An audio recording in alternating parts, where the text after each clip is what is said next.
Hello, and welcome to this training constellation. We're going to be covering this constellation for client Daniela, and she wants to look at her relationship to her feminine side, what's blocking, what she needs to do or move to be more connected to this valuable life essence of hers that she feels like she's missing. So in this video, what I'm going to do is break down my facilitation for you so you know and can see what I'm doing and why I'm doing it. So this is for students of the work. This is for facilitators of the work. There is an image as people watch someone facilitate. And that image is that the facilitator has just got it, most of the time, has just got it all under control. He or she knows what they want to do. They're not concerned about anything. They intuitively have some magical power that just lets them figure out exactly what's going on in the field. But my experience is that is not the case. There's a lot more going on in this mind right here. Moments that I feel stuck, moments that I'm afraid, moments that I'm trying to figure out what is going on. I don't understand a certain clue. I don't understand a certain representative. And I want you to get the behind the scenes because I want you to feel more comfortable and normal in your own facilitation so that you don't feel like, oh, I don't know what's going on, or I'm not good enough, or I'm not valuable enough. Let you see what's going on for me, and then you have a much better okayness with your own facilitation, with your own journey. So I'm going to give you the steps that I go through. I'm going to give you what's going on behind the scenes. I'm going to give you the clues that I see. I'm going to share with you when I feel confused, and all of it. You're going to get what's really going on in my mind as I facilitate this constellation. So it's going to be up on YouTube. I want any questions you have, leave them down below. Any curiosities you have, leave them in the comments. I will be responding to comments. Let's have a conversation about this. Happy to share my wisdom with you. And I hope this constellation is a blessing. So that's our introduction to this.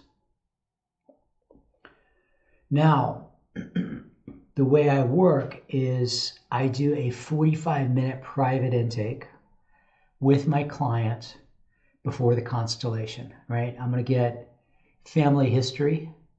I'm going to get the goal, what they want from the constellation, and I'm going to get where are they struggling in their life, right? Why do they need this shift? What needs to change? The fourth thing I'm going to get is the level of trauma in this person's family system. The level of trauma is relevant because I want to know how much safety I need to create as I'm working in the field. All right, so those are kind of the four things: family history, the client's challenge, what's the result they want, and the level of trauma in their system. So Danielle and I have done this intake. It was right before this constellation. It was about 45 minutes.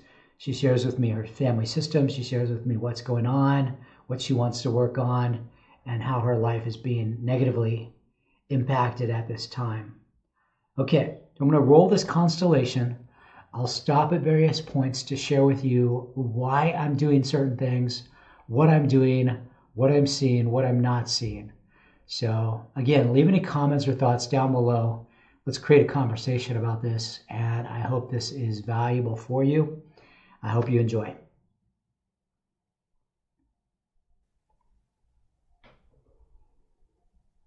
Great. Daniela, anything you want to add to what we already talked about?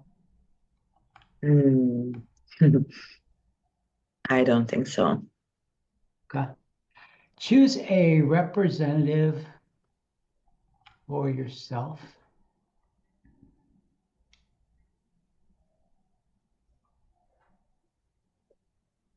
Ria. Would you like to represent me? Thank you, Ria. Come in as Daniela's rep. Choose a representative for your feminine side.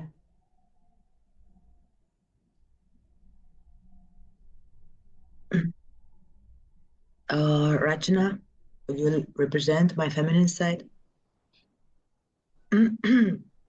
Choose a rep for your mother and father.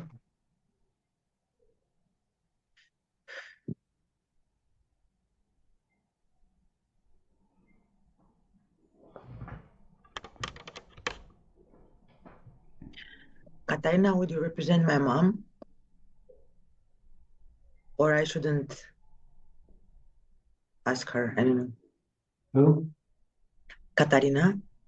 Why? You know her? Is she trouble? No, I thought maybe she's new or something, I don't know. Nah, she's been with us before. I'm willing to.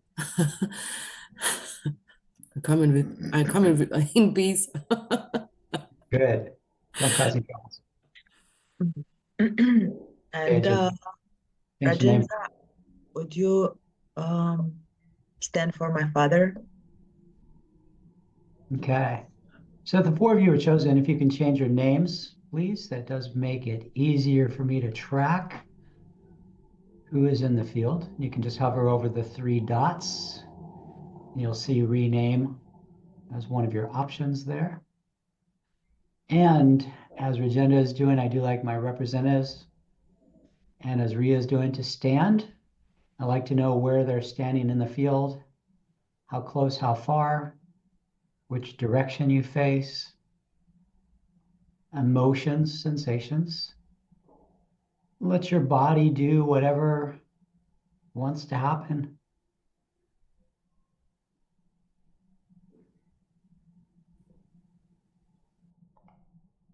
One more thing I want to say about the intake. The other thing that I have from the intake is I have a very strong idea of my starting reps for the constellation. So in this case, basically going to be 5. I'm going to bring in one more in just a moment. There's the feminine side of Daniela, which is her issue. I want to use that to see what's the relationship between Daniela and her feminine side. There's mom and dad. So I want to know why her feminine side is impacted and who is creating the negative impact on her feminine side. It could be something else, but is it mom? Is it dad? Is it something else? And then I bring in a rep for my client. So, and I'm also going to bring in a rep in just a moment for her brother, Daniel, and you'll hear more about that in the constellation. And when I set up these reps, I try to be as unbiased as possible. So I don't set up Daniela's missing feminine side, what's blocking Daniela's feminine side. I just set up her feminine side and I let the field guide us as a group towards what's needed. So feminine side is neutral. There's not my feminine side is missing. There's not my feminine side is bad. There's a block to my feminine side. I don't know. Let's leave it up to the field to show us what's going on. So I get these 5 reps set up and then I try to create this space of openness in their energetic fields, in their awarenesses. We are human, so we can have blocks. So I will coach them a bit. Oh, be open. Does anything stand out in your space? What do you notice? And I will say this every single time I facilitate a constellation to amplify their openness and receptivity to the field. So I feel like that is that important to really always coach the people at my groups around openness to representation and to their roles. All right, let's go back to the constellation. Choose a representative for Daniel. Choose anyone. I was looking at Nadu if he wants to represent. Mm-hmm. You come in, Nadu, older brother, Daniel. Let's see what shows up there too. And just allowing. Allowing. Again, noticing which direction you face. As you step into the field, you may face the screen, you may not.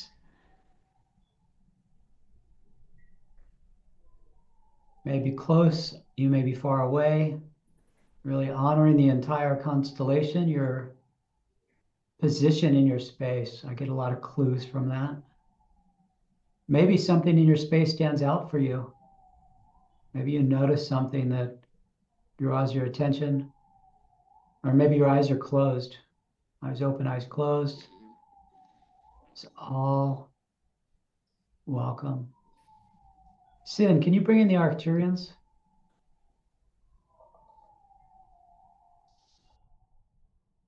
All right, let me speak to the Arcturians. Many of you know, with me, I believe dark, negative, low vibration, some Christian like that call it evil, attachments, entities are real. I didn't used to. If you had asked me what is evil, what is malevolent, what are attachments 4 years ago, I may have said, I don't know. I think there's some kind of negative energy or entities, but I don't really understand them or know what they are. That all changed 4 years ago when low vibration forces first showed up in a field I was working with in a substantial way. And that took me down the path of, are low vibration forces real? Are dark forces real? Are malevolent forces real? Are attachments real? All that. Or is that a projection? Right? Is that fake? Is someone just making that up? Is it not real? And through circumstance, through coincidence, through intuition, through guidance, I really got over the next couple of months, no, these beings are absolutely real and they're having a negative impact on humanity. Right? These beings are real. They're having a negative impact on humanity. What I also learned and came to believe during that time is that high vibration forces are real and they are here to help humanity. So high vibration forces, they're cosmic beings, they're helpers, they're guides. Traditional Christian terminology would be like angels. You can use Eastern or Asian philosophies and their gods and goddesses and Buddha and all the rest. Basically high vibration helpers. And these have been proven to me, and I have a ton of constellations, so you can trust yourself, trust your own truth, and I have a ton of constellations where you can see these beings, guides, and helpers, the low vibration forces, also set up in constellations. And it's very clear to me that this is real. It's very clear to me that there are other beings on this planet impacting humanity negatively, and there are other beings on this planet and off this planet that are here to help us.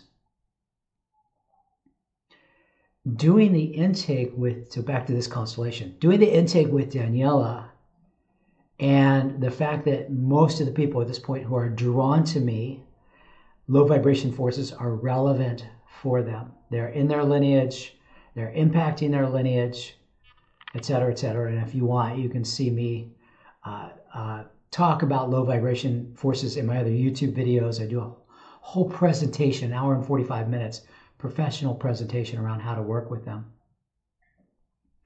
But it's clear that low vibration forces may be relevant for Daniela's lineage. There's a lot of darkness, there's a lot of early deaths, there's a lot of abuse, etc.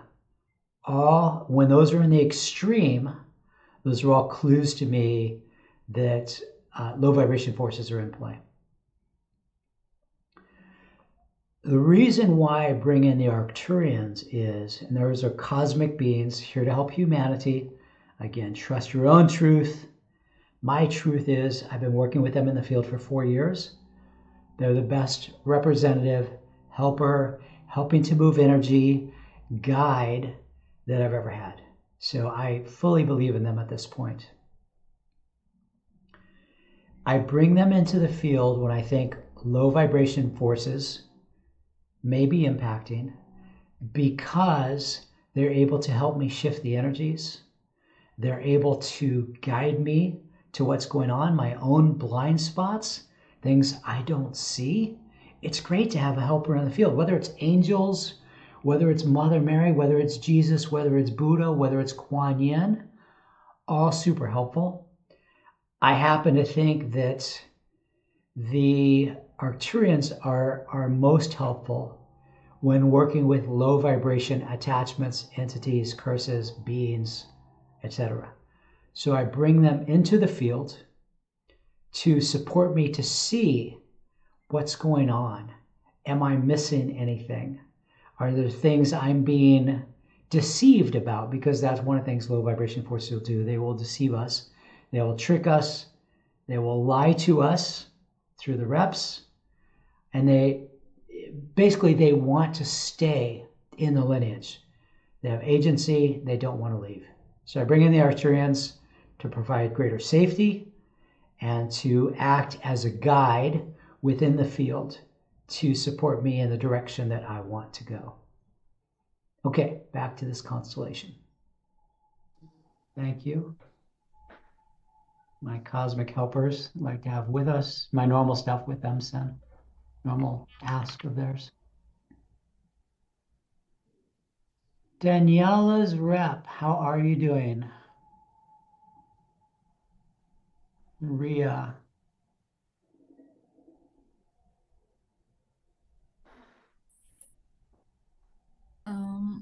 I have my hands crossed against heart like this, as if trying to protect my heart, and away from the screen, and my eyes are focusing on the kitchen side. And when more representatives came in, I felt better. Thank you. Are you aware of anyone on the screen or not so much? Are you just looking behind you?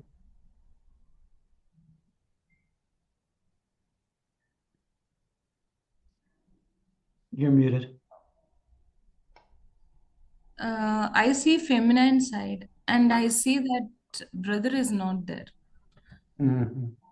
Great. Thank you. Go ahead and just stand back in your place. Thank you so much.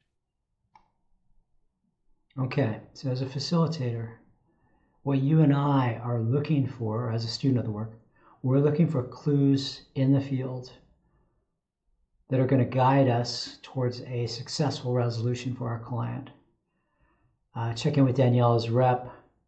The first clue we get is, for some reason, she is protecting her heart, and she's protecting her heart from someone or something, right? So that's our first clue. And my first question in my mind as facilitators, why is she protecting her heart?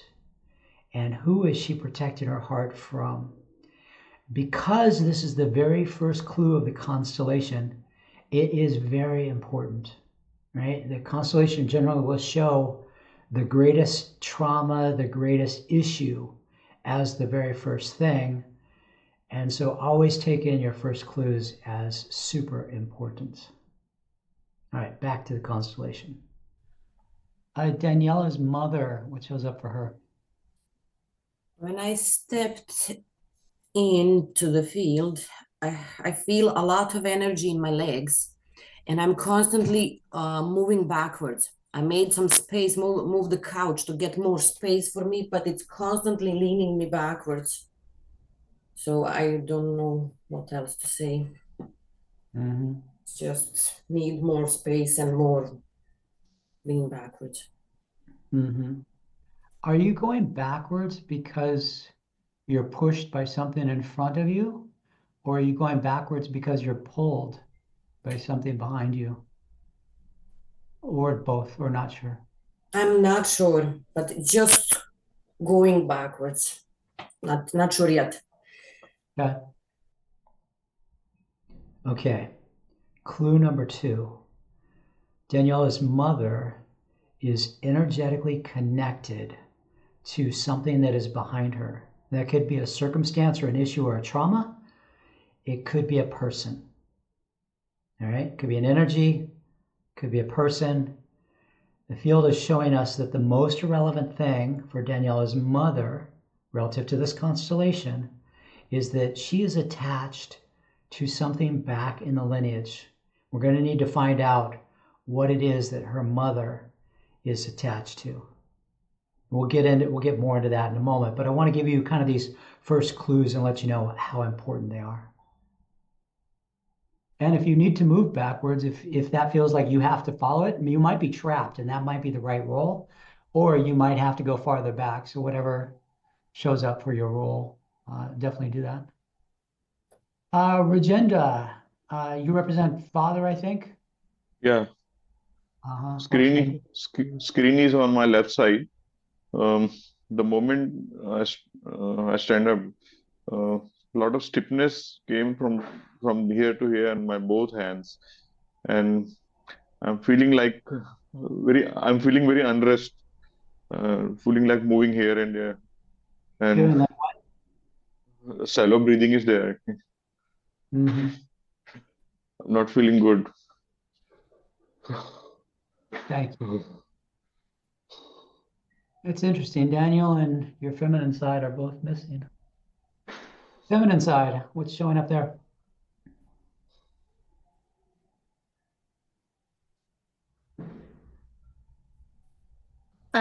There's a lot of heaviness. When I first got in the role, my feet felt extremely heavy and I felt very unrestful. I kept looking outside the window, and when Daniela Rep spoke, I kind of wanted to come back, see her, see what she's doing. And when the mother figure spoke, it was like, I'm not even interested. I went to look at the window, check on my plant, move the umbrella. Like they're very unnecessary things, but I didn't want to know. And the headache has been amplified. And I suddenly had this urge. I saw candles and I was like, I want to light a candle. I want to light a candle. Okay. The feminine side mentions, again, clues in the field, first clues, that when Daniela's rep speaks, feminine side is drawn back. So the feminine side wants to have a connection with Daniela and is interested in that connection. The other clue is that when mom speaks, the feminine side distracts, goes away, shuts down, whatever you want to call it. So first clue from the feminine side is I'm being negatively impacted by something to do with my mother. And she also says, I want to light 2 candles, right? So the feminine side, for some reason, is wanting to bring in more light when mother is mentioned. So that's our next clue. Mm-hmm. Yeah, see if you light a candle, if that needs to happen for you. Maybe even see if it's even more than one. I have 2. I want to do 2. Okay. Daniel's rep. What's showing up for that one? I don't want to show up in the screen. I'm curious as to what's going on. I just want to see from far. Otherwise, I'm in good spirit. I just don't want to be in the screen. Try these words, see if they feel true for you. I'm here, but I don't want to be seen. I'm here, but I don't want to be seen. Thank you. Thank you for Daniel. Appreciate that one. Arcturians, how are they? What's showing up for them? When I came into the field, I immediately felt very cold. My hands and feet got very cold. And I felt my throat chakra, and then I felt the second chakra. And so there's something going on between these 2 chakras. Thank you. Danielle herself.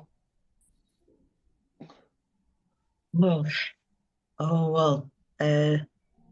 I'm connected to all of it. I don't know. I feel like I'm pulled into a lot of directions. I was so connected to father. But what scared me the most was Daniel when he got closer to the screen, but in a tricky way. I don't know. It came to me like, what is happening? It was so strange. Okay. And with feminine, for example, I have two lights already on my desk that are there. Uh-huh. Thank you. Got one there. Yeah, I got two lit here. Yep. Who needs to speak that's in the field? Okay, before that. Now, this is my standard opening. This wasn't necessarily trained to me. This is just the way after 15 years I have found it works best, at least for me. I set up my first representatives. In this case, we've got Daniel, Daniela, mom, dad, feminine side, and I've got my cosmic helpers, the Arcturians. So what I generally do is I check in with all of them one time, and then I go back and check in with my clients. The reason I'm checking in with my clients is because I want to know if my client is resonating with what's going on in the field. I want to make sure my client's on board. I want to make sure this is landing for her. Very important to know the temperament or the attitude of my client. She says, yeah, I'm resonating with all of this. Something a lot of new facilitators forget, and it's very important. Your client is just as valuable as a representative. Your client is just as valuable as mom. Your client is just as valuable as dad, just as valuable as the feminine side. So when you're doing these check-ins, just realize you're going to get just as much information from your client themselves as you are from each of these reps. So don't neglect your client. Go back to them, equal to your reps, check in with them, find out what's landing for them, what really strikes them as important, because that's an important clue for you. And so that this is generally the opening of a constellation for me. I check in with all the reps once, and then I go back to my client and see how they're doing. Who needs to share something? Danielle's rep. The body feels like lifeless, and I'm looking for peace. My eyes were on peace prayer. Like there is Okay, another clue in the field. My body feels lifeless, generally, not always, but generally is going to mean that she is connected to potentially the dead, potentially to someone that's deceased, someone that is not in life. It's either that, but something is draining her energy. And again, usually it is connected to the dead. So that's just another clue. With all of these clues, I take them in, and then I see if other representatives validate those clues. And if they do, then I go in that direction. So anytime I get a clue once, I take it in. When I get it twice, I start to really pay attention. When I get it 3 times, I will generally really move in that direction. a sense of nervousness.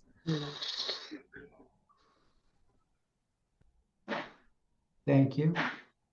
Danielle's mom, changes? I do feel that coldness what other reps are feeling and saying, but I still have that like maybe I was pulled backwards. I'm leaning on my couch, and at the same time when I'm listening other reps, I just don't feel the connection with anybody. My attention is not drawn to anyone. Okay, more clues from mom. Mom is disconnected, massively disconnected, doesn't feel connection to anyone, so that's a big trauma for her. We don't know what's going on there yet. She also mentions the cold. So that's been mentioned a couple times in this field. Cold can be physical coldness. We were in Siberia.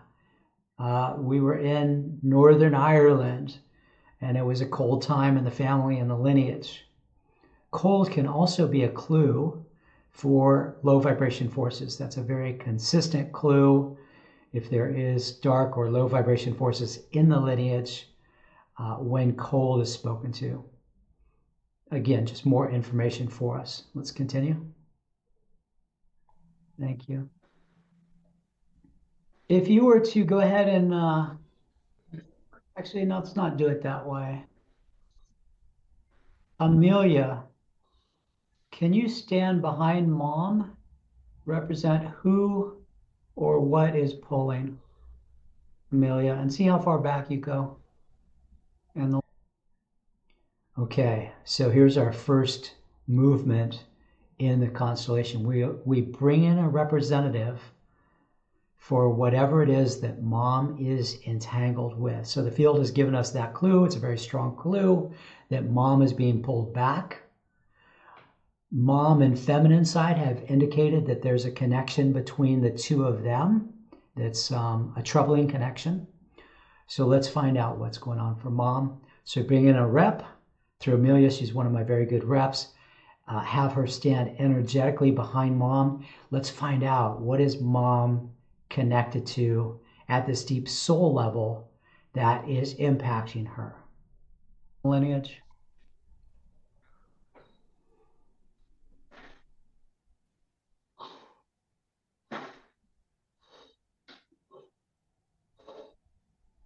Father, how are you doing? I'm feeling very unrest. Yawning is there. Once I was feeling like crying.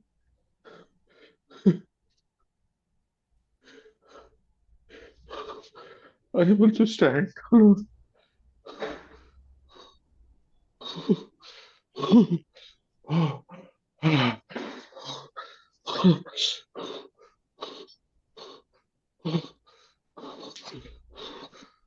Thank you. A lot of pain. Okay, so father has a ton of trauma.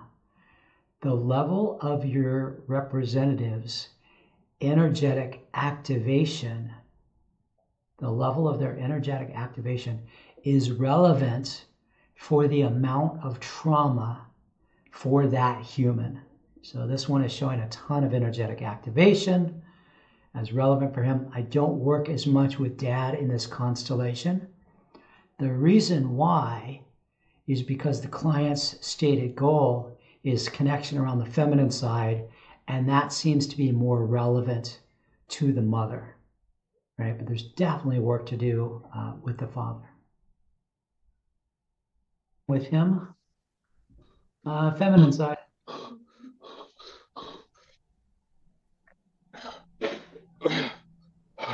I immediately felt easy once I lit the candles. And one is, it's super bright. The flame just keeps going up. It's very fascinating. The other one is super still. They're both on my, one in my eye line, one on the side. So, and I immediately felt easy sitting down. When mother spoke, my headache intensified. And when father wanted to cry, that headache sort of moved down to the neck, but it's still there. Thank you. Daniel, what's happening for him?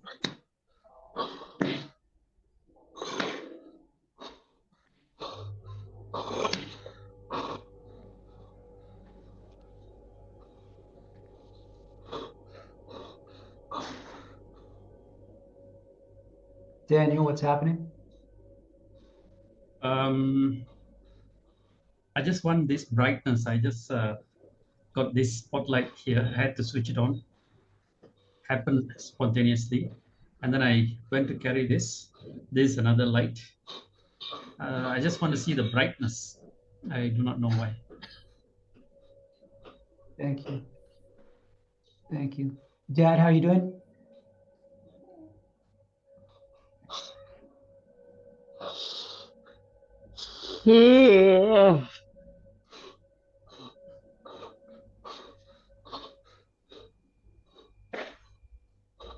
Rev for Father, how are you doing?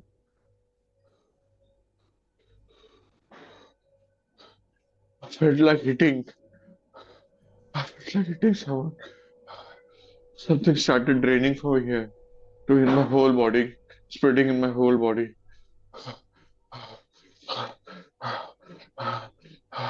Lot of breathing.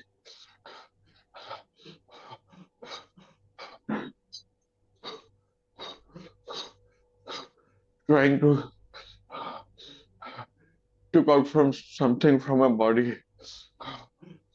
Trying to what? Something from your body? Pardon? Trying to what from your body? Trying to?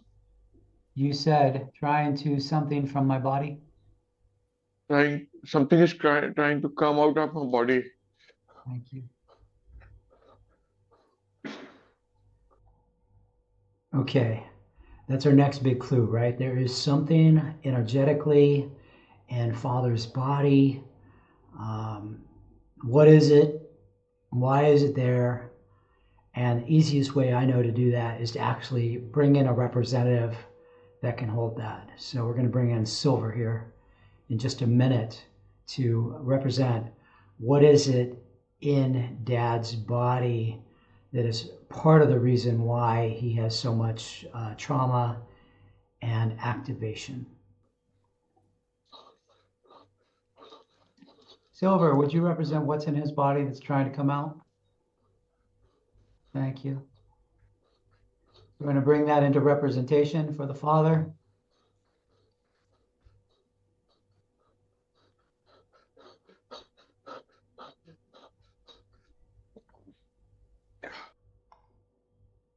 Okay, another thing. As a facilitator, I am aware of many of my representatives here, many of our participants here. There are different skills in the way they represent. And I will choose my representatives based on my knowledge of their skills and their capacities. And Silver is one that I know can not only hold energies, attachments, she can hold that lower vibration stuff, but she also has the skill to get a story and to track what's going on. So I choose this representative specifically because I think she has a good capacity to show me what's inside of Dad. So just know that you can choose your reps that have more skills or less skills or certain skills that you want based on the type of role, right? There are some people I might choose that are different if I just want to move the energy out of someone. But Silver has this ability to be with it, to recognize it. And so just know you can choose the reps you want for certain roles that you need certain information from. Okay, back to the constellation. Feminine side, how are you?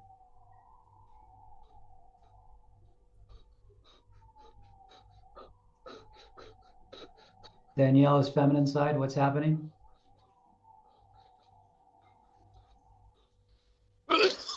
I feel very disconnected. Got a dog here and I'm just playing with the dog.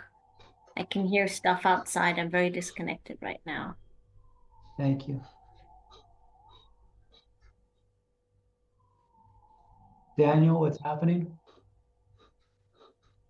I had to go and get a knife. Okay, so sorry that this is where this computer program puts my picture right over Daniel as a valuable rep here. And I can't move it. So what Daniel's doing is holding a knife. There's a little short knife right next to him. And so he says there, I have to go get a knife. Okay, next clue for the field. Why is this being needing to hold a knife in some way, protecting himself from something? We don't know the answer to that yet, of course, but another very important piece of this constellation. Is there a reason? When I heard the father saying something needs to come out, I just felt the urge of getting this. and hold it. Thank you. Okay, so Daniel is protecting himself from father or whatever is in father. So there's something dangerous in father. That's our next clue. Someone gets a knife to protect themselves. That means they're protecting themselves from someone or something. So our next question is, as a facilitator, what or who are they protecting themselves from? Back to the constellation.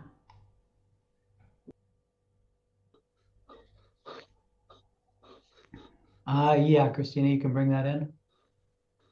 She wants to bring in light.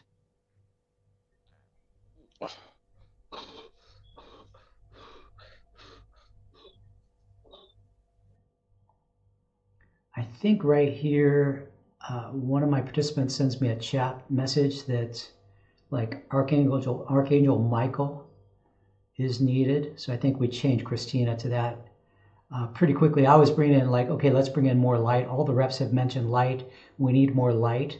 Again, use the clue that low vibration forces darkness is in play. There's a lot of dark energy. So a lot of reps mentioning we need more light energy. I do that through representations. I bring in the angels of all loving realms, Kuan Yin, Jesus, Buddha, whatever. But when working with a field with low vibration forces, we need to have a stronger level of light in the field than there is a low vibration energies in the field. So you always want more light than darkness. This is for safety.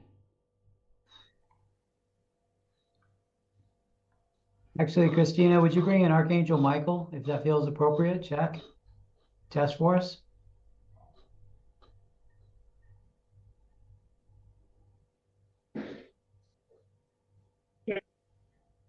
Thank you. Amelia, what shows up there? I'm about 2 steps behind the mother, and this one feels very wooden, focused. My eyes barely blink, and I just keep hearing cold-blooded killer. And I like seeing the father in distress. I think, yeah, suffer. It's amusing to me. And when Daniel has a knife, I think, good, you're on the right track.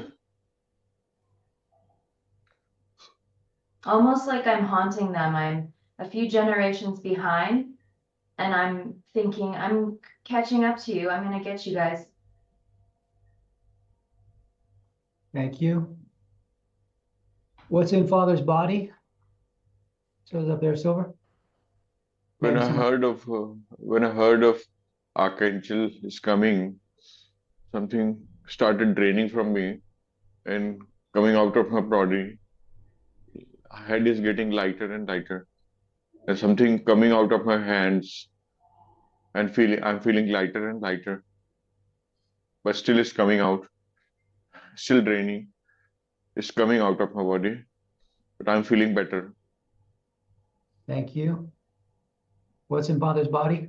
Yeah, I got pains in the sort of the side, back of the neck, running down my back.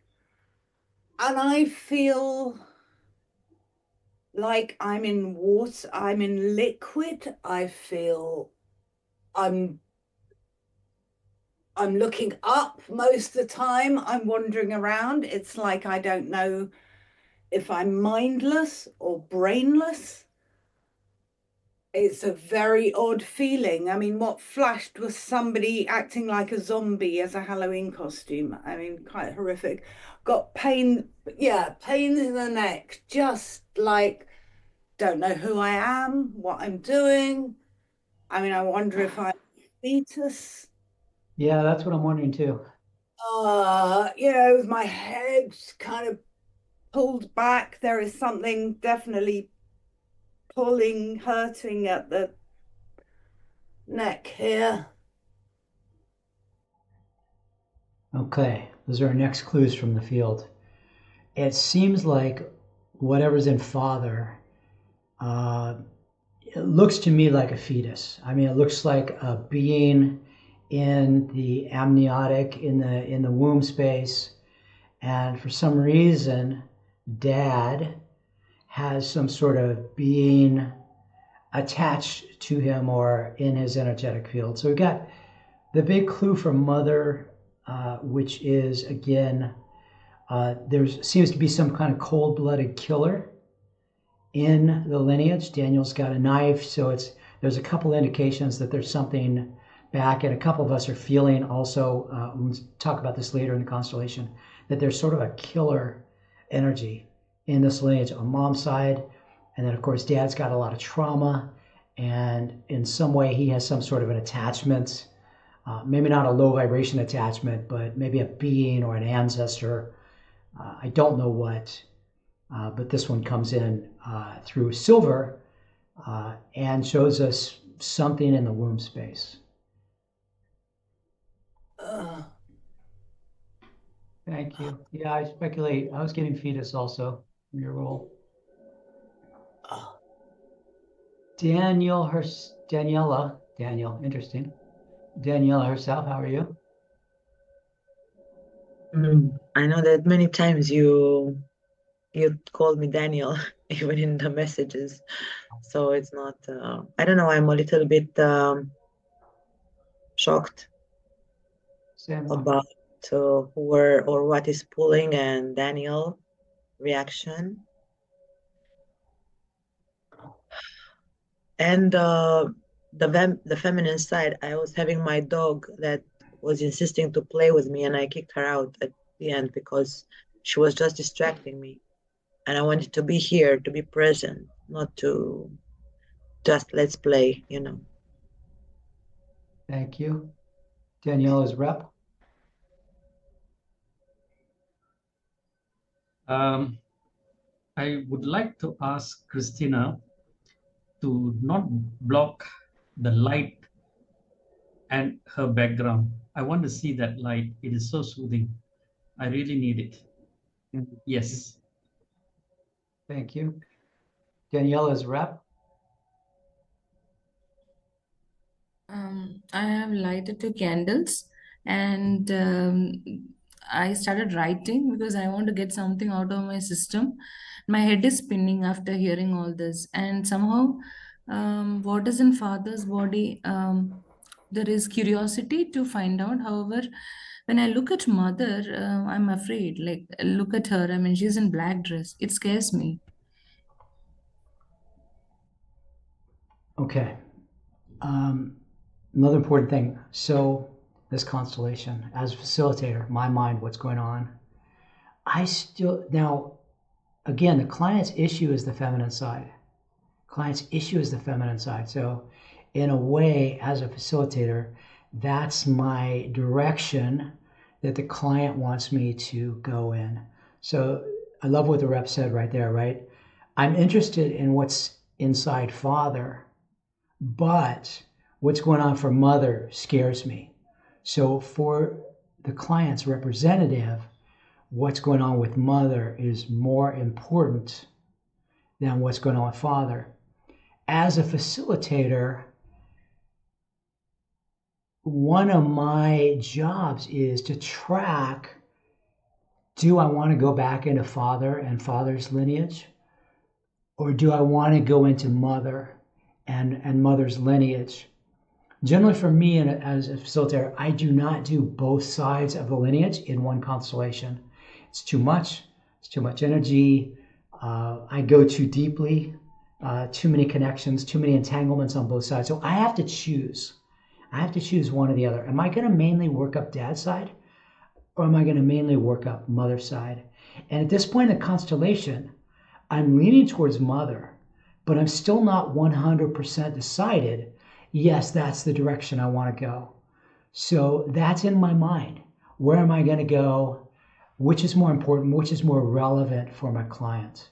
So just know, as you're facilitating, you may have the same kind of question. Just know we're 20 minutes in the constellation at this point, 22 minutes in, and I still don't know where we're going to go, right? I'm still getting clues from the field. I'm bringing the puzzle pieces into the field. The puzzle pieces, something's in dad, something's pulling on mom, et cetera, et cetera. Okay, let's move forward. Thank you.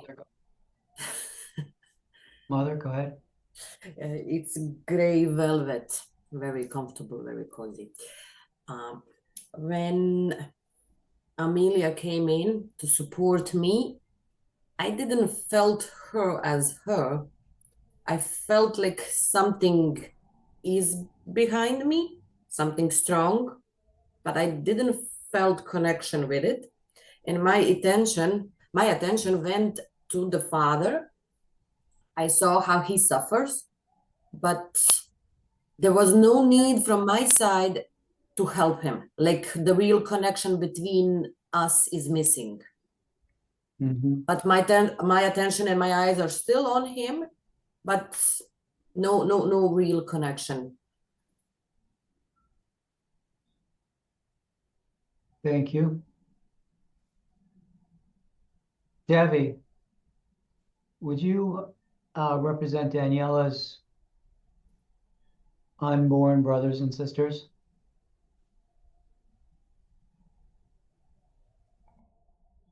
Okay. Mom is still showing this disconnected from everything. Something's going on with mom. There's something behind her that's pulling her. In the intake, Daniela mentioned that her mother has had multiple abortions. I think she said in the intake 4 or 5 abortions, which is extreme, right? As you and I know, as facilitators, as students of the work, anytime someone has 4 or 5 abortions, there's something major going on for them. This is not just about trauma for mom. There's something behind her in the lineage that is impacting. So anytime I have an extreme pattern that's like way over the top, I'm like, wow, there's something really big there. So I look around, I want to bring in these children because I want to know if the children, these unborn children, are relevant to her disconnection. Bring in Devi, look at her shirt. She's got 5 characters on her shirt. She's also shamanically trained, so she's a great rep to bring in to represent these unborn children. And let's see what's there. I don't want to bring it in at 5 different reps. It gets too confusing. So let me just bring in all, perhaps 4 or 5 children as one. Daniel is also one of her children that was not born, but for some reason, Daniel has a bigger presence in Daniela's life. So I brought him in separately from these others. I don't know exactly how many children it is. I'm not going to try to figure it out. I'm just going to bring in 1 rep for these unborn children. So bring in Devi. Now let's look and see what impact does it have on the field when these children come in. Because any mother that aborts 4 or 5 of her children, there's just massive trauma there. There's massive trauma, and there's something behind her that's energetically has caused her to do this. There's something in the lineage that's really, really, really off. And again, the level of the problem or the trauma, 4 or 5 abortions, a massively high number, means that whatever's back here is really, really big. Okay. It might be 5. I got 7 pacifiers, Daniela, and then there's you, and then there's Daniel, and then there's the other ones. Okay, this is funny. It's funny, not funny. I have to explain this. So I got 5 pacifiers. I got 7 pacifiers. So this constellation was done on Halloween Day. And the intuitive hit that I got for Halloween was to be a baby. A baby girl. And the intuition I had around my decoration, my costume, was that I had to have pacifiers around my neck. So I ended up picking up 7 pacifiers to put around my neck. And then Danielle and I are doing the intake, and she says, oh, there's this baby, Daniel, that wasn't born. My mother had 4 or 5 abortions. And here, earlier in this day, like 2 hours before this, I had purchased all these pacifiers. So I'm assuming, again, that these unborn children or babies are a big part of this constellation. So that's why I mentioned the pacifiers right there that I had purchased. And maybe they're even up to 7 lost or missing children because I purchased 7.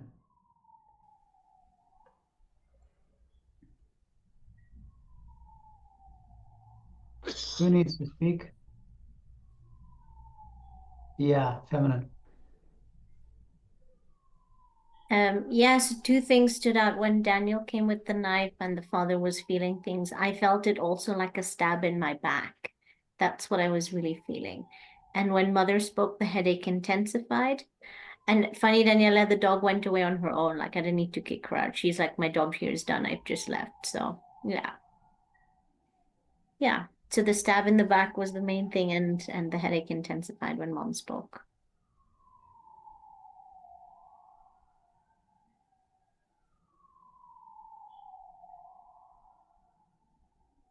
Who needs to speak? Christina, yep. There's a thing with the dogs. I feel that they're actually not coming to play. They're actually coming to soothe us. I have a dog here that was on my feet, almost like wanting to protect and help. I have shivers when I say this. They are here to support us. It's probably unconditional love. I don't know. Yeah. So Danielle, okay. So the field is saying that this dog energy is important to soothe my client. Now she has said, oh, I kicked the dog out. The field is telling me, no, the dog needs to be there. It's positive and it's support for you. So I asked Daniela to go and get her dog and bring the dog in. So again, the field is consciousness, it's intelligent, it's telling us that the dog is valuable and needed and a necessary energetic support resource for my client. So I address it and have her go bring the dog back into the field. You can let your dog back in if you want. Let her be with you, or here, or him. It's okay to have support. Dogs are helping. It's probably my dog is here. She's very involved. Thank you. Arcturians, anything to report for them? I was feeling a lot in my shoulders and my upper back. It felt like there's a burden here. There's a heavy burden that needs to be named. Thank you. Rajendra, for Dad, what's happening? I'm feeling relaxed, but I'm feeling like why Daniel is carrying that knife when everything is normal. Why everything she's carrying knife? Notice also another confusion in this family system. Dad says, why is Daniel carrying this knife? And then he says, why is she carrying this knife? There is an energetic, again, I mentioned at the start, but there's an energetic entanglement between Daniel and Daniela.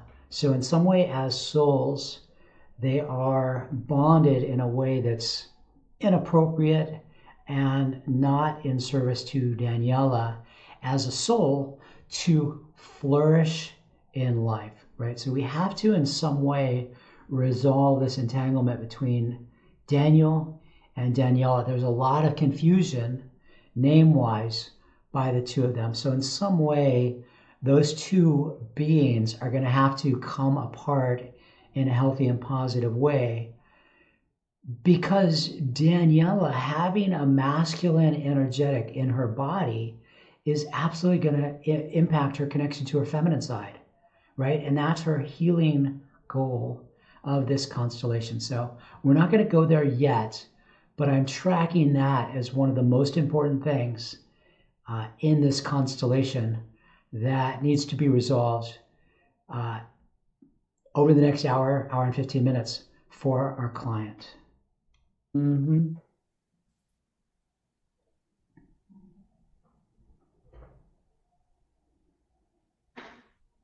Try these words, Daniela herself.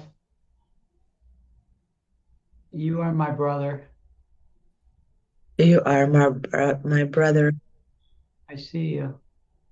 I see you.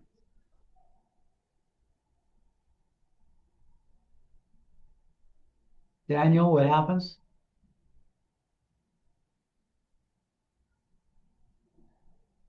Daniel, rep, what happens? There's suffering inside when I heard that. There's what inside? Softening. Softening. Okay. What I'm doing there by having Daniela make that statement.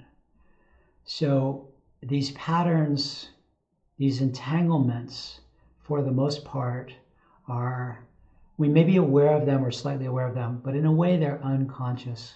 So one of the first things I do when I'm working with an energetic entanglement is I try to make it conscious so that Daniela's conscious mind is more aware of the connection with her brother. So I'm trying to bring the unconscious into conscious awareness. That's one of the first things I usually do with entanglements.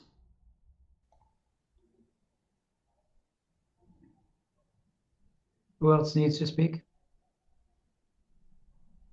Daniela's rep.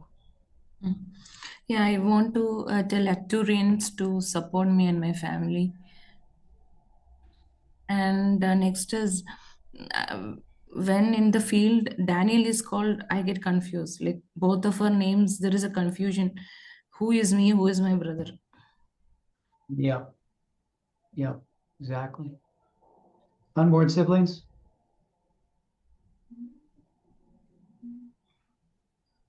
We're not interested in our parents, curious about Daniela, and less curious about Daniel. Good. Why don't you come up a little closer and see your sister? She's the one who made it through to come into life in this family. So again, from the intake, Daniela is an only child, right? But there are a lot of siblings that have been miscarried or aborted. So she's one of a line of many, but she grew up consciously alone, even though unconsciously she probably has deep connections to these beings. So I am establishing these connections. I'm making these unconscious connections conscious to support my clients. At this point, I'm not really trying to resolve the constellation. At this point, I don't know that I have. The metaphor I like to use is that for me, the first half of a constellation, it's like a puzzle. I'm trying to get all the puzzle pieces on the table. A puzzle piece is the unborn sibling, a puzzle piece is what's pulling mom, a puzzle piece is mother, a puzzle piece is father, a puzzle piece is what's inside of father that he's trying to get rid of.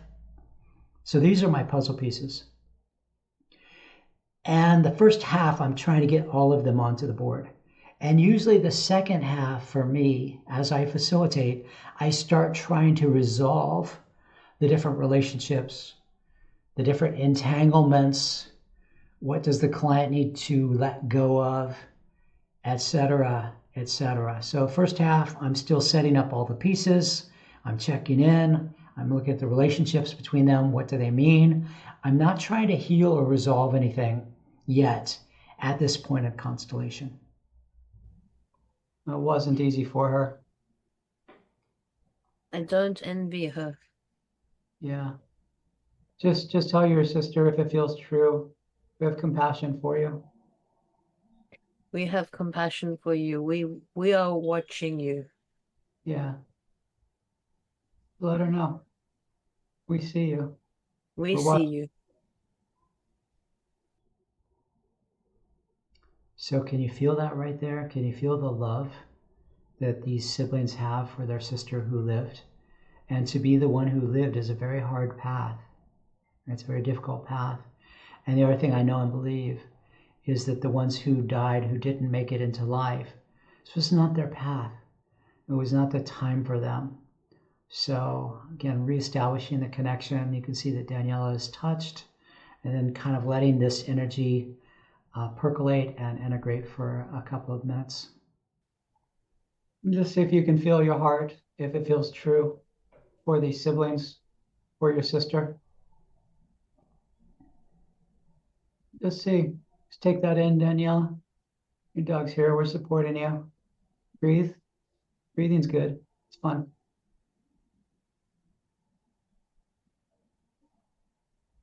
And just see if you can feel their heart. And Daniela's rep. Just see if you can feel the heart. So I'm consciously establishing the love, the bond of love between her and her siblings, towards these siblings who care and love you. Daniela's rep, what's happening? Daniela herself, you're doing great. You're doing awesome. I get tears, and somehow I feel that Daniel is smaller than me, either by age or something, immaturity, something. I feel he is young. He's younger to me. Mm. Daniela, he's older than you, correct? Or he would be. Is your older brother? Yeah, as far as I know. Yeah, thank you. Daniel, what's happening for that one? And just to say there, that's another clue from the field. Daniela's rep says, I feel that my brother is younger than me, except I know from the intake that the brother is older than Daniela. So for some reason, energetically, Daniela feels bigger than this other soul. So something is off there that needs to be resolved. And it could be, in my speculation at this point is, it's because Daniela in some way has taken on a mother role to all these lost children. So she is doing what her mother could not do or would not do, which is to remember these siblings, to mother them, to carry them, to maintain a connection with them. And so that, if that's true, that is something that's going to need to be resolved in the second half of this constellation.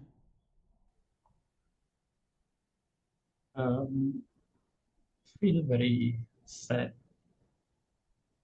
What do you feel sad about? When I see Daniela herself crying, she affects me a lot. Just tell her the truth. Tell her we're connected. We are connected.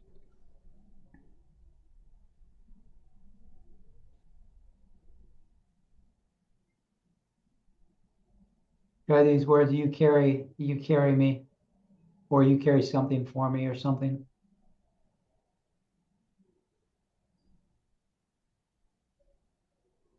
No, not true. Thank you. Something else. Okay, it's very important right there. So we're working with representatives. I never want my representatives to say something that does not feel true for them. So I tried something, maybe I had an intuitive hit in the moment, maybe it was something from my mind to ask the rep to say, the rep's like, I don't feel that. That does not feel true for me. I always honor what's true for my rep. And I'll ask them, okay, is there something else you can say? Or perhaps we don't say anything at this time. But it's always a balance between my intuition and my rep's intuition. It's just the way I work. Some facilitators don't work that way. They will just say, Daniel, just say what I told you to say. I don't believe in that way of working. It doesn't work for me. I believe, again, that's a collaboration of my intuition and Nadu, who's representing Daniel, his intuition as for what is true for this field. So I offer a statement, but I never want my reps to say it. unless it feels true in their body. So I feel that's very important. Something else. Okay, if it comes to you, let me know. Mom, anything to share? When I heard about siblings, my attention went to them, like looking for them on the screen. Who are they and what's the story with them? A lot of some kind of energy felt around my legs on that word, like siblings coming in, but still missing the connection. Still. So these are the perhaps 4 or 5, we're not sure, aborted children of mom. Just to name it, just to speak what's true. What's in father's body? Go ahead. Yeah, so the pain in the neck and back intensified, the pulling out. I felt like I was perhaps a fetus being aborted. And when the siblings started talking, the pain started to ease, the being pulled out, motion stopped, and there's been a shift. Thank you. Okay, so giving the siblings a place has had a positive impact on this field. I don't know what Silver is representing for us.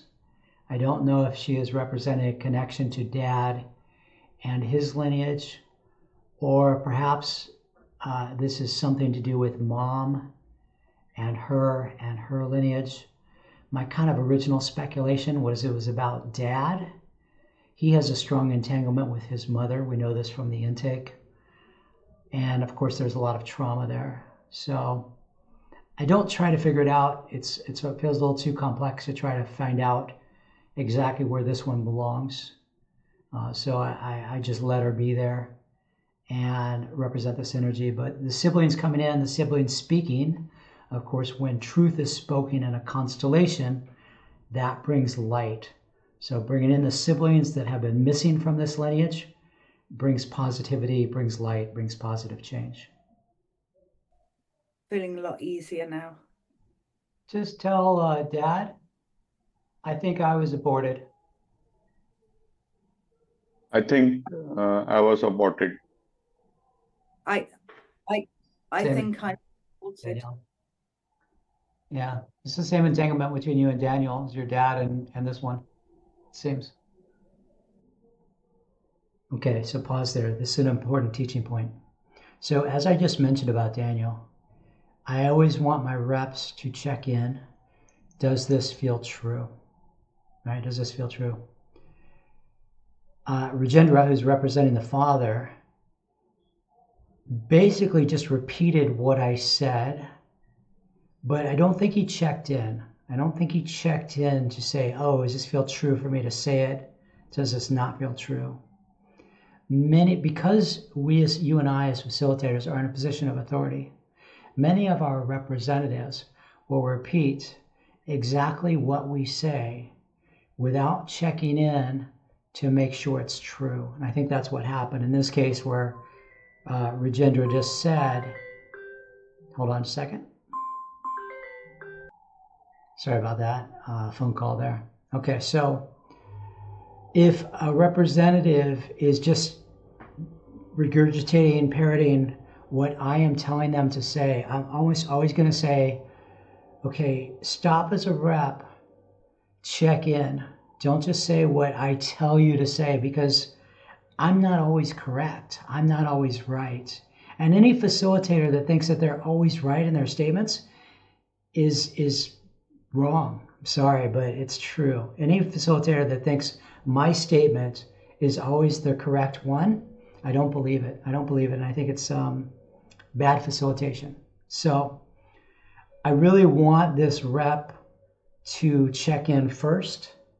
Oh, is this true for me? Is this not true for me? So I need to be a little more cautious with Rajendra around offering him statements to make sure that he's checking in first. And again, that comes from a position of hierarchy. As facilitators, you and I in some way are energetically hierarchically above the reps. And so sometimes people will just accept authority and say, okay, authority told me to say this, so I'm going to say it. It's our job as facilitators to make sure that all the reps are only speaking what feels true for them.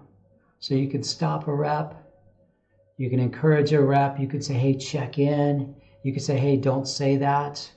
But it's very important that your reps are checking you and I statements or movements for truth. All right, so take that in, take notes, whatever, but it's important. Silver, go ahead and say that again. I think I was aborted. And just see Dad. It seems like you have a connection with him. Maybe a sibling of his. Don't know. Maybe an uncle or an aunt. Don't know. Amelia, anything to report on that one? When the siblings came in, my stomach started to bloat and I got a headache on the left side of my head. And I got a sense that maybe I'm like the shadow, the mother shadow, the dark side. Uh-huh. Why don't you change it away? Change roles to relevant darkness. Just let that be here. Archangel Michael, you had something? I'm sorry, who's supposed to change the name? Amelia. Oh, sorry. There's some shadowy darkness that's going on back behind mom, maybe back behind dad too. Archangel Michael, you had something? The unborn children, they need to go into the light. They want that. Mm-hmm. Yeah, I was curious if they had crossed over, if they were kind of more hanging around energetically, parts of them. Daniela's Yeah, rep? I feel sad when I sit and look at unborn siblings, and I feel guilt that they couldn't make it and I made it. Yeah. Just tell them that. Just name that to them very directly through your eyes. You can even say it. I feel sad that you couldn't make it, and I couldn't meet you. Okay. Back to clues in the field. I feel sad. I feel sad that I made it and you didn't. But this is a constellation. So in a constellation, it's telling us soul patterns, soul impacts that are relevant. So this one's saying, I feel sad on us. It's big because it's coming up in constellation, means I have survivor's guilt. I lived and you died. And so this is a very, very important pattern. And at some point in this constellation, I don't remember if I do it right away or later, we need to work out the fact that on a soul level, Daniela lived, and on a soul level, these children did not live, but that it's actually perfect, that this was the right path for these souls to not make it. And as soulfully, this is the right path for Daniela to live. And in some way, she needs to leave this survivor's guilt with the ones who died so that she can live and flourish in life. Right? So every clue from the field is usually, it's a really big soul level thing. It's not just I'm sad. It's no, there's something impacting my life that's here that's important. By these words, if they're true, I missed you. I missed you a lot, and I made it, and I feel guilty. Yeah. Danielle's unborn siblings, how was that to hear? It's good to hear something because we were just never acknowledged. It's like we were inexistent. I almost get a sense of kill.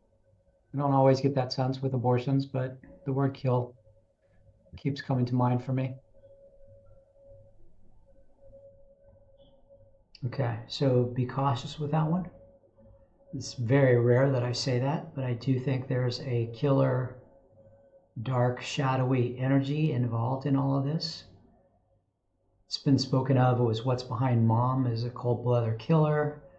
Daniel comes out with a knife relevant to what's inside of dad, 4 to 5 abortions. And so just be cautious with that wording. I say it softly in this field to kind of test, but to me there is some kind of dark killer energy in this lineage. And I use those words relative to these children who died cautiously, and it's probable, we don't go there, but it's probable that there are a lot of dead children back in the lineage. And I would offer that they're probably children that aren't just dead, but were killed, were actually intentionally killed. It's probably what's going on. It's more of the darker Arcturians. Yeah, I got that too. And it feels like I felt a drain on my energy. I had to sit down. I feel like there's something here that it doesn't feel like I don't feel a loss of energy when I'm supporting people, but I feel like there's something here that's putting a drain on energy. Thank you. Relevant darkness. My legs feel like lead as she speaks that, almost like a molasses oil, heavy, dense, liquidous, maybe dark blood. And I feel I have the energy of lingering very much. If I don't move a lot, they won't know that I'm here, but I can just, my presence will just orchestrate and drain them. Kind of put a pall over them all, like I'm the one animating, a puppet master.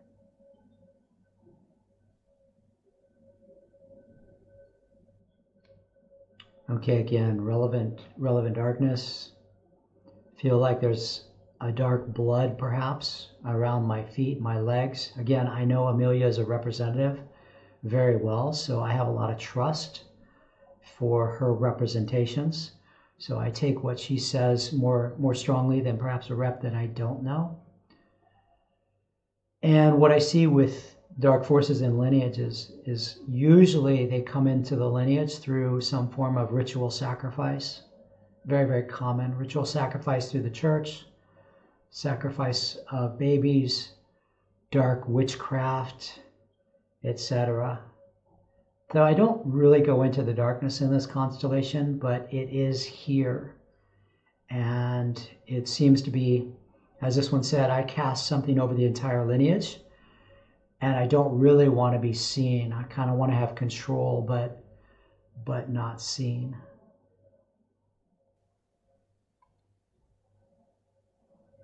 Thank you.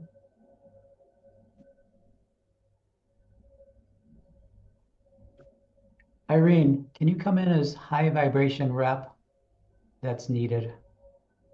High vibration rep that's needed. Okay, I'm bringing in another rep. And I want more light in the field. The field is feeling heavy.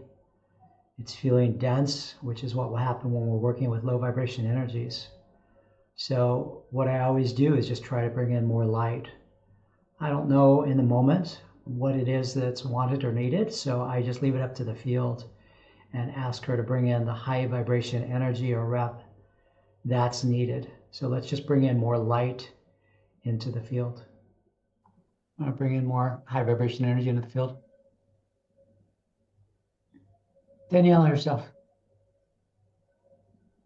I resonated to what Relevant Darkness just spoke, because and also with the father that they felt that restlessness inside, and if I don't move, it's like I don't exist or something. Or if I stand, I will die. If I will just hold still, I feel like I will die, and this is my regular status or feeling like I need to move, I need to make anything.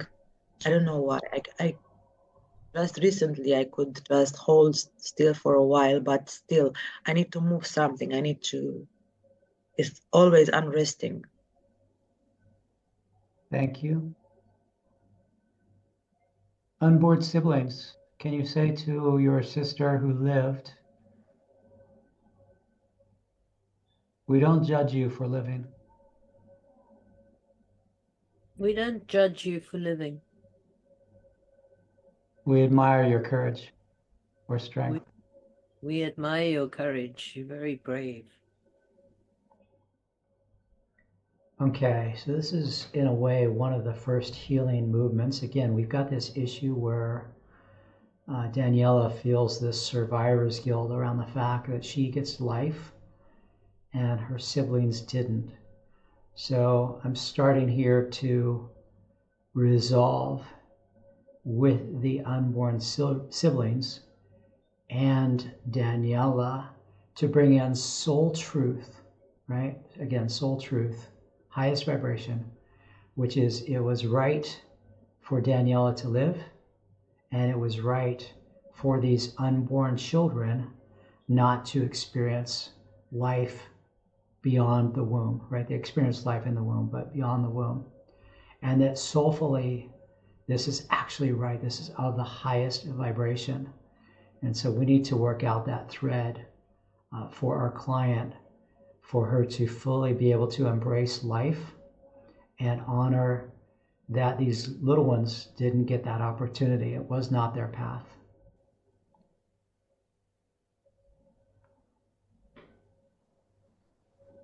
Arcturians, go ahead.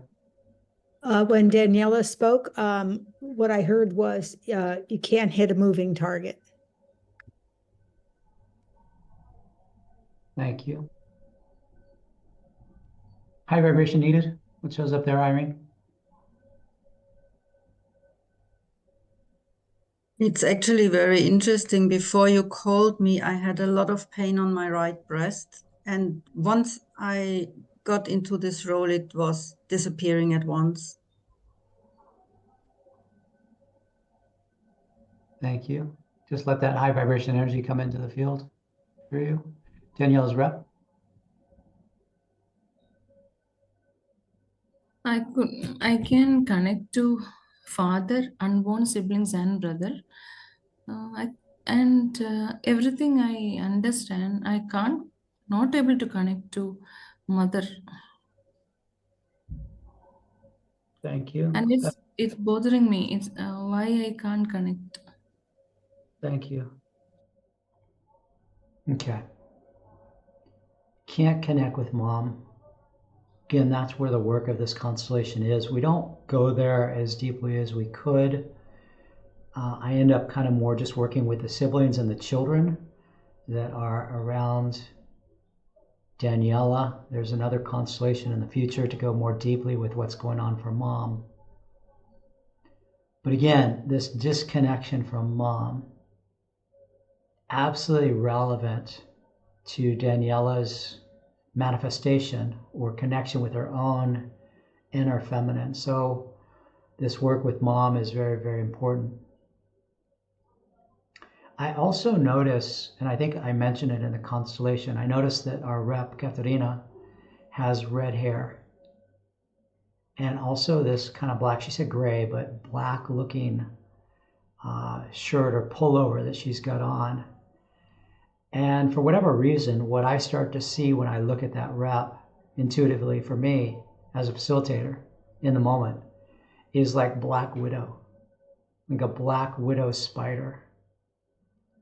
And So I'm just aware of that intuitively that comes to me at various points throughout this constellation, like the spider with that red hourglass on their belly that kills or eats the male spider. And yeah, so there's some real powerful low vibration energy in this lineage. It seems like it's probably on both sides of the lineage.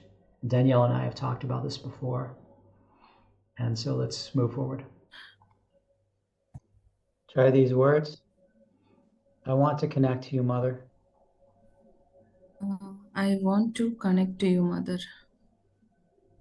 But I'm terrified. But I'm terrified. And the reason I say that is because as I'm facilitating, as I have her make the statement, I feel into the mother's field a little bit and Danielle's field a little bit, Danielle through the rep, and I just get this feeling of terror. So I want to test that. I don't know that it's right, but I want to test it through the statement. And this representative nods, right, when she makes that statement. So there's truth there. And of course, who wouldn't be terrified to connect to someone who has aborted a lot of children, perhaps in some way with a killer energy, and maybe has a black widow energy, and there's something in the lineage behind. So to connect with mom is connecting with some really dark energy, so we can understand why our client may not want to connect there. All right, let's move forward. And you don't know how to connect. And you don't know how to connect. I feel unsafe. Yeah. It's unsafe if she energetically, in a way, aborted or killed these children. It's not safe. There's a Yes. bit of a killer, potentially a killer energy there. Yes. Angels, go ahead. Archangel Michael. It feels that I need you to give me something to do. And it's to do with so it's very true. The energy around the mother is that you mentioned because of the unborn children. But if you could give me the unborn children, so I can let them go in the light. I'm keep having this. Great. And I have shivers when I say that. I don't know if I can take them to the light, help them to go in the light. Debbie, how does that feel for the unborn children? It's very good because I'm very agitated. I can't sit still. Uh-huh. I see like the 5 characters on your shirt too. That's why I wondered about the number 5 also. You picked the right outfit. Okay. Next healing movement, angels. Again, the field is intelligent, is conscious. It's telling me what to do. I don't know what to do. But Archangel Michael says, hey, it's time for the children to go into the light, right? So that's the next healing movement, is setting up through the field energetics of these energies, these beings leaving to go into the light. And one of the things you always need to realize when we're releasing a being, releasing an energy, releasing a sibling, unborn child, there's going to be a sense of loss for our client, because our client has been with them for 20, 30, 40, 50 years.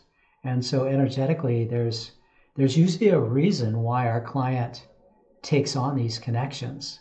And so to let these beings go is going to cost the client something. There's going to be a feeling of loneliness. There's going to be positives. There's going to be a feeling of expansion, more life force, more vitality.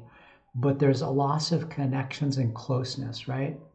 And I think my client is connected to her father. She's completely disconnected from mom because it's not safe. So my client's going to feel this loss of connection. So that's another thing we need to be aware of when beings go into the light, etc., is that there's going to be some form of loss for the client. Back to the constellation. Yeah. So if you want to just see the angels, Archangel Michael, perhaps other angels, and that being energy can guide you to the light, any parts that aren't already in the light. How's that feel for them? Just see if you can. Scary, yeah. Just see if you can feel it. It almost feels like they would flow through those characters on your shirt outward that way. And just, if they can, if they get too scared, let me know. But if they can let them just slowly and gently go to a better place for their energy and perhaps to be reborn.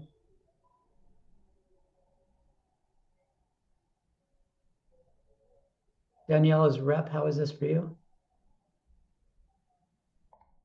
So they're here. I'm checking in with Daniela's rep because I want to know if this movement is helpful and if this movement is positive. So I try a movement and then I check in with the relevant representative. Like, oh, is this having a positive impact? I'm seeing the field and processing. I feel like a mother or something. I feel I'm taking mother role.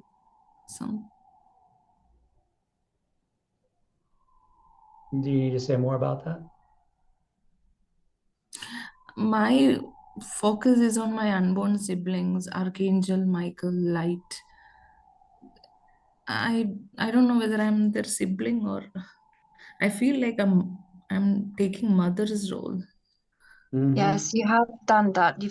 Because it was you were almost by looking at them, you were like you were the one that was seeing them, and it was that energy of mother because you wanted them to go to light, yeah. So here's the thing, Daniela's rep.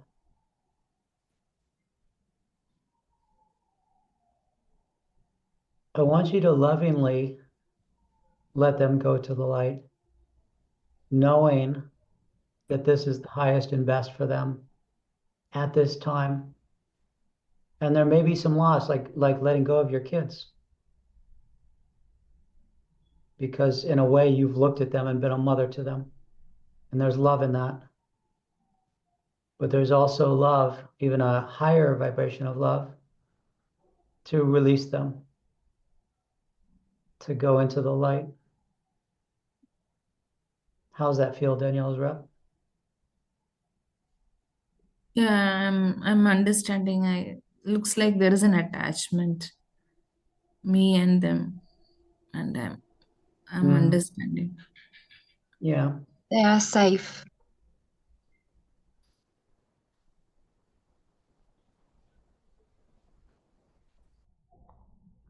So again, there is loss for my client, loss of connection here in letting go of these beings. So as a facilitator, we have to work that out. We have to find out, what's going on for the client. And so I let her know, again, soul level, we are healing at the soul level, that what is highest and best for these beings, even if it costs Daniela something, is to let these beings go into the light. Now, future constellations farther on, there may be residues still of these beings, might relate to the mother connecting with these unborn siblings because they're her children, right? She is the one that is supposed to have connection with them. However, when the mother is this disconnected, darkness behind her, until that is resolved, and it doesn't get resolved in this constellation, but until that is resolved, the mother is never going to be able to connect to these unborn children. So there's a lot of work to do back behind mom and with mom. What's the darkness? What's the impact? What's the original trauma? Perhaps children that were killed behind her. And until that is resolved, mother is never going to be able to show up for her unborn children, right? So it just can't happen. So in this constellation, what I'm just trying to do is let Daniela release these beings.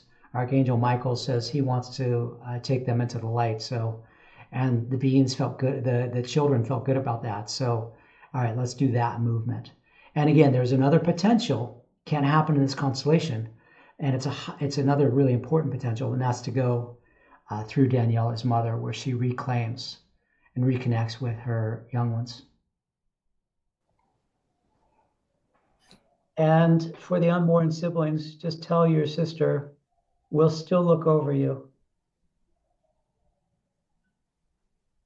We will still look over you, but we are worried about completely going because we are worried about you.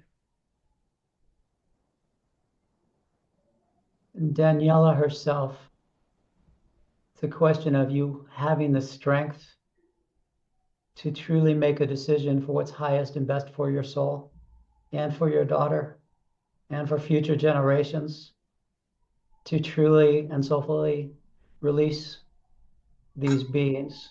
And we haven't worked on Daniel yet, that's another piece. But these other aborted children into the light. Daniela herself, are you willing to do that? Yes.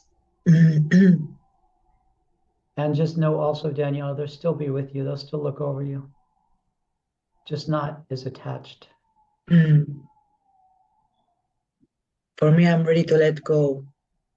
And just see them. See the unborn siblings. See the 5 represented. Just tell you have a place in my heart. You'll always have a place in my heart. And I can't carry you anymore. But I cannot carry you anymore. And I do out of love for my daughter. And I do it out of love for my daughter. And my own feminine nature. And my own feminine nature. I feel like I want to say I also deserve to live in my own full body, on my own. Say it, go ahead and say it, vibrationally.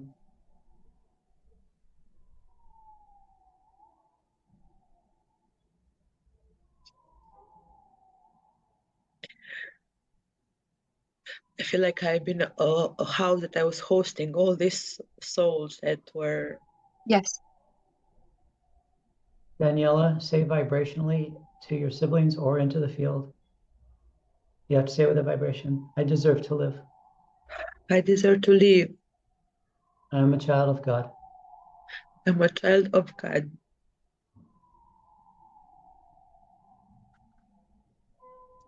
And you can say to your siblings, please bless me while I live a full and healthy life. Please bless me while I live a fully blessed life. Thank you. Siblings?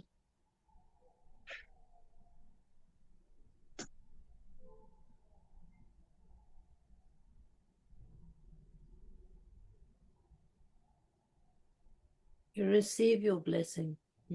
We bless you. Just maybe even hold up your hand. Hold up your hands to bless these 5. Daniela, you can kind of bow down a little bit, your forehead, and receive. These are older siblings, I believe, correct? Yeah. It's your baby sister. And so just bless your baby sister to live a full and fruitful life. And siblings, stay with that until that's complete. And feminine side will come to you in a minute. Arcturians will come to you in a minute. I see this happen a lot where reps will want to speak, but when there's a important energetic process going on, a lot of times I like to let this sit for at least 30 seconds to a minute and really let this process complete before I bring in these check-ins from the other beings. I also want to point out something else about the way I've learned to work over these decade more. And as you saw in the first third, 40% of this constellation, I'm checking in with Dad, I'm checking in with what Dad's carrying, I'm checking in with Mom, relevant darkness. So I'm doing all these check-ins. Then when I start to move towards the healing movement, and we're only doing one of the healing movements, there's a couple of different threads. There's a thread with Daniela and Daniel. There's a thread with the unborn children, and there's a thread with the feminine side. Right? So those are kind of the three main threads in its constellation. But what you've seen me do over the last 5 to 10 minutes is I'm not checking in with everybody anymore. I am just focused on this one thread, working this one thread, practicing this one thread, what needs to happen to heal. And then once we get this one thread in a good place, I will either go to group check-ins again, or I'll go to another thread. And this is very hard for new facilitators to do, is to let go of checking in with every rep. You need to, at some point in the constellation, pull back from meta check-ins and just start focusing on the healing movement of one thread or one pattern that you see. And so you see me modeling it here, you see me doing it here. So just take that in.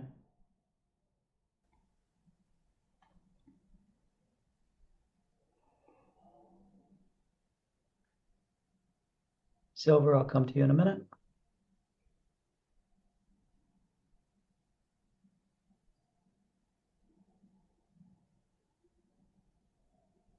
And again, siblings staying with it until it feels fully and complete. And when it feels fully and complete, you can start going to, with Archangel Michael, anything that's still here.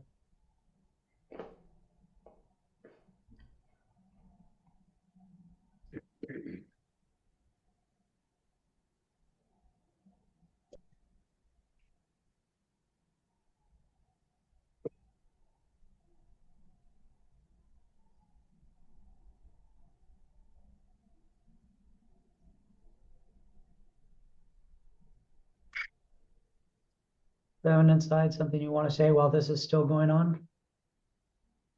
Go ahead. For a while now, the words "embrace who you are" kept coming up, but it almost felt very shallow, very trivial. But as soon as Daniela said, "I deserve to live," it really felt like the right time. Yes, you need to embrace who you are. So I just wanted to share that. And I was also very attracted to high vibration earlier. It was like, I don't know if everyone else saw it, but like half of her was very dark. And as soon as she was called into the field, suddenly a lot of brightness came up. And I suddenly felt like very good. This was needed for all of us. Yeah. Beautiful. Thank you. For the unborn siblings, does that feel complete? Mm-hmm. Do you feel like they're in the light now? Yeah, now I've got energy. Now I want to play and fly. Good. Just turn on the lights in your space and let them play and fly off wherever they want to go and rattle. Beautiful. Arcturians. I saw Daniela as split down the middle of her right side being light and darkness on the, a little bit darker on the left side. And what came through was needing to be fully embodied and embracing both sides. Light and dark. Yes. Yeah, that feels terrifying. The thought of like mom living in you, Daniela, the part of mom that lives in you that perhaps is very dark. So I feel terror when I hear that. Yeah, that's welcome. It's understood. What's in Father's body? You had something? Yeah, I want to say, you know, what about me? I feel stuck in limbo, which feels more like purgatory. I'm just full of physical and emotional pain, and I want help. Thank you. I want someone, yeah. There's still two more threads. There's two more main threads on here still to work with. And that's one of them. So what's in Father's body? You just see your host being Dad, that Rajendra is holding for us.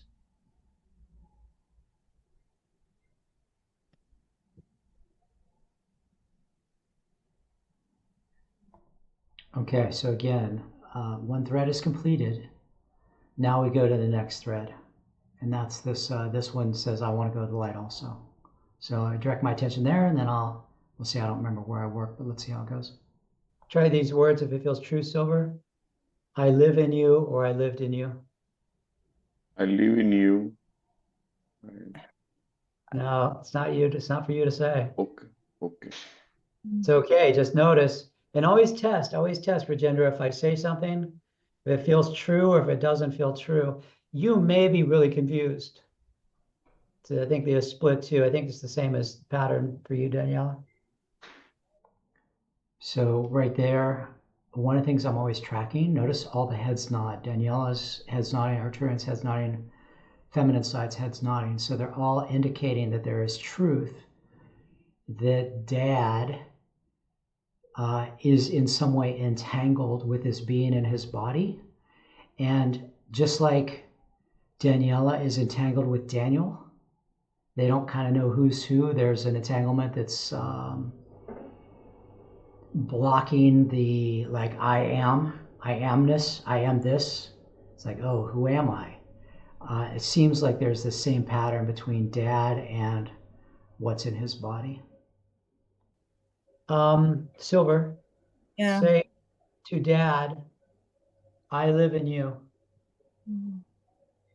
If it's true. For all I know, I live in you. And it's confusing. And it's confusing. Do you two know who each other are? Like, do you know Silver? I know who I am. Rajendra, do you know his dad? Like, I know who I am. Or are you both confused about who you are?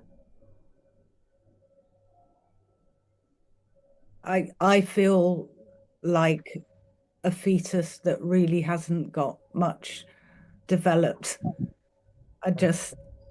I'm stuck and in pain, and I want to cry, and I want someone to help me. Good. Yeah.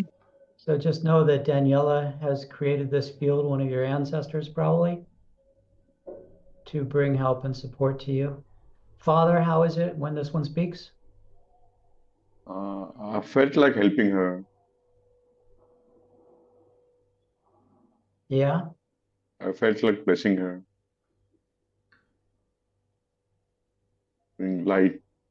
Just try these words. I see you. If it's true, check in. It's me, sir. Yes. I see you. And I care about you. And I care about you. My heart goes out to you. My heart cares about you. Does that feel true?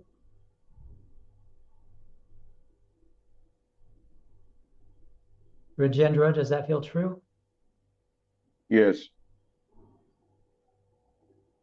Try these words for dad if it feels true. You've been with me a long time. It's me who had to speak. Yes. You had been. Can you repeat something? You've been with me a long time. You had been with me for a long time. You've been inside of me. You've been inside me.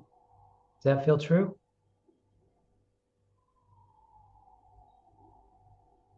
That's true. Does that feel true, Rajendra? Yes. Again, as a facilitator here, I'm making sure my representative is not just parroting what I am saying. I definitely want them to resonate with whether the statement is true or whether the statement is not true.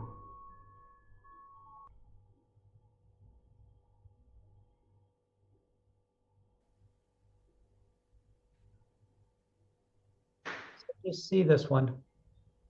It's someone that you have a soul connection with.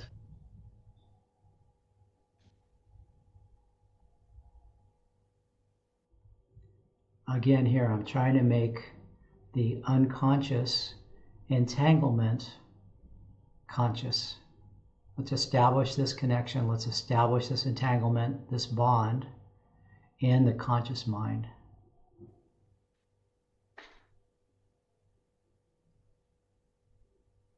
Thank you. What's happening for father?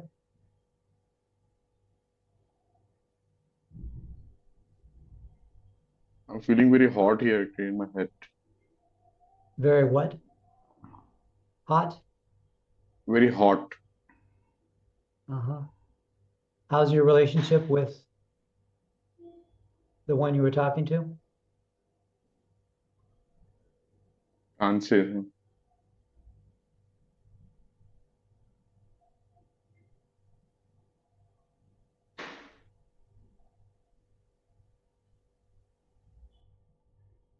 Okay, so here it says uncertain. I'm not sure where to go next. So I pull myself back. I pull my energy back. Take a breath. Kind of recalibrate. And then either someone's going to speak in the field, someone's going to raise their hand, or I'm going to have the next question for a rep. But feel free to pull yourself back when you get overwhelmed, when you get confused. Take a mini break. It's not a problem. Recollect your energy and just look and see what draws you next.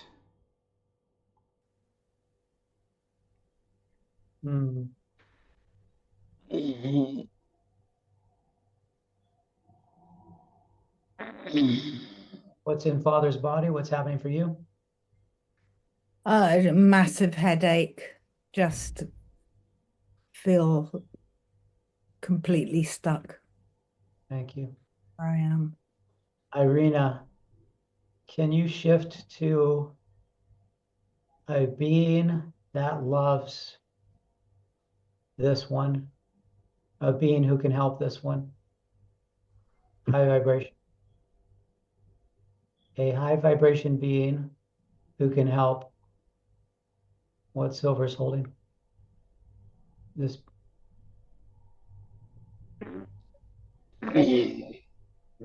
Silver, I'm going to give you name as unborn fetus.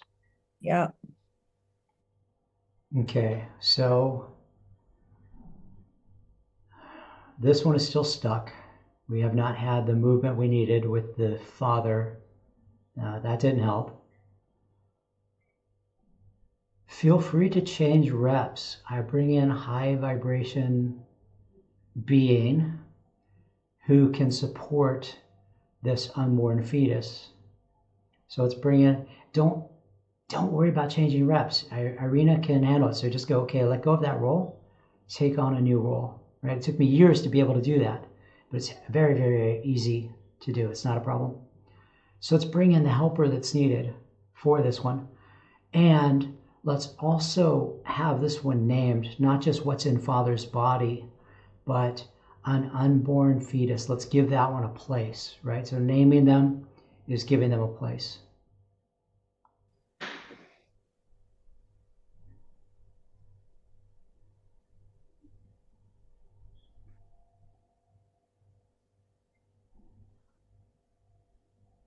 And Danielle, just holding a space for your dad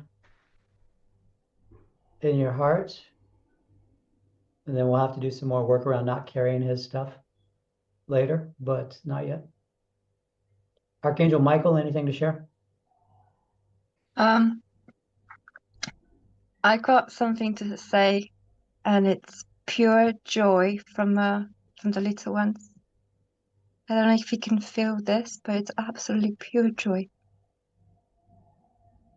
I'm here, so you can use me.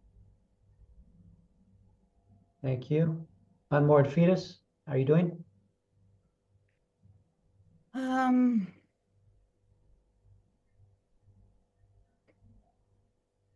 Maybe feeling slightly better. I'm fixing on the high vibration being, but Irina, what shows up there?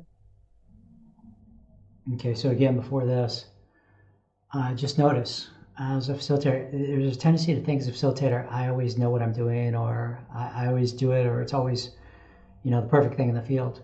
But notice, I tried to do a movement between the dad and this unborn fetus, and I wasn't able to get that movement completed there. So I pulled myself back, Like, okay, that didn't work. What else can I try? And then I bring in this high vibration being that loves this fetus. And you'll see, I notice the shawl wrapped around the high vibration being. It looks like a shawl. I'm like, oh, I feel like if that one could go as like a cord to the unborn fetus, that could be used as a pathway or as a channel to take this being into the light. Debbie, you can let that go. Let them go. Thank you.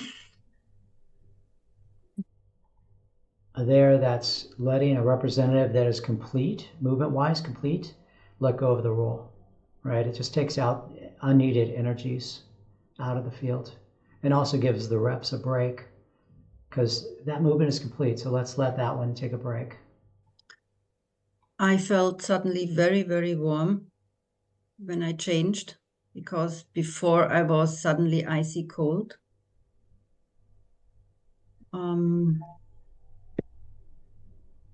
And I'm focused on the unborn fetus. Do you have like do you have a scarf or something around your neck? Yes, because I felt so cold.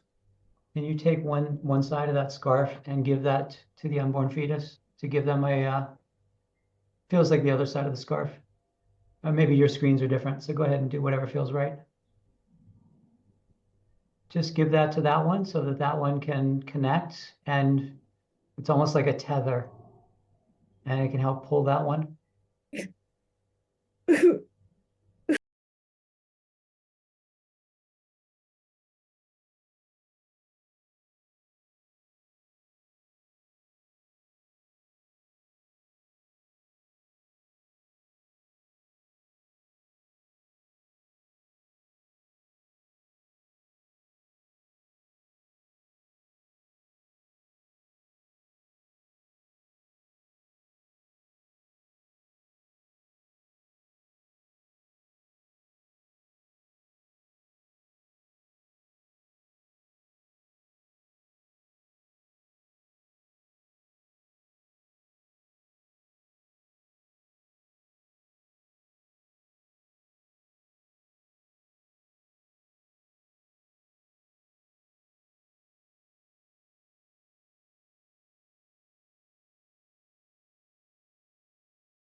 Thank you for rescuing me. I'm with you.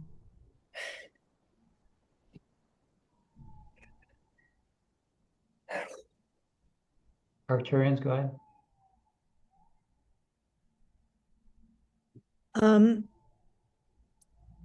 I just got this feeling about aborted mission, that a soul was sent in and their mission was aborted. They came in to do something. So it wasn't just that they were not living. It was that they had something they came here to do that was cut off. Locked, cut off. Thank you. Thank you. Good. Well, we'll let them be rescued now. A rescue mission. From an aborted mission to a rescue mission.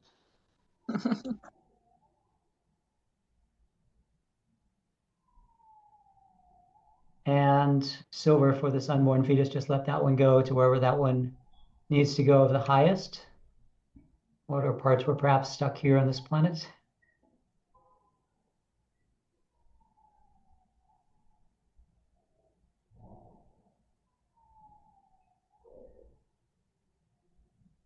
that one feel good and complete? Take whatever time. Take whatever time. If you need more time, that's welcome. Yeah, nearly there. Maybe light a candle or something for that one. Archangel Michael, go ahead.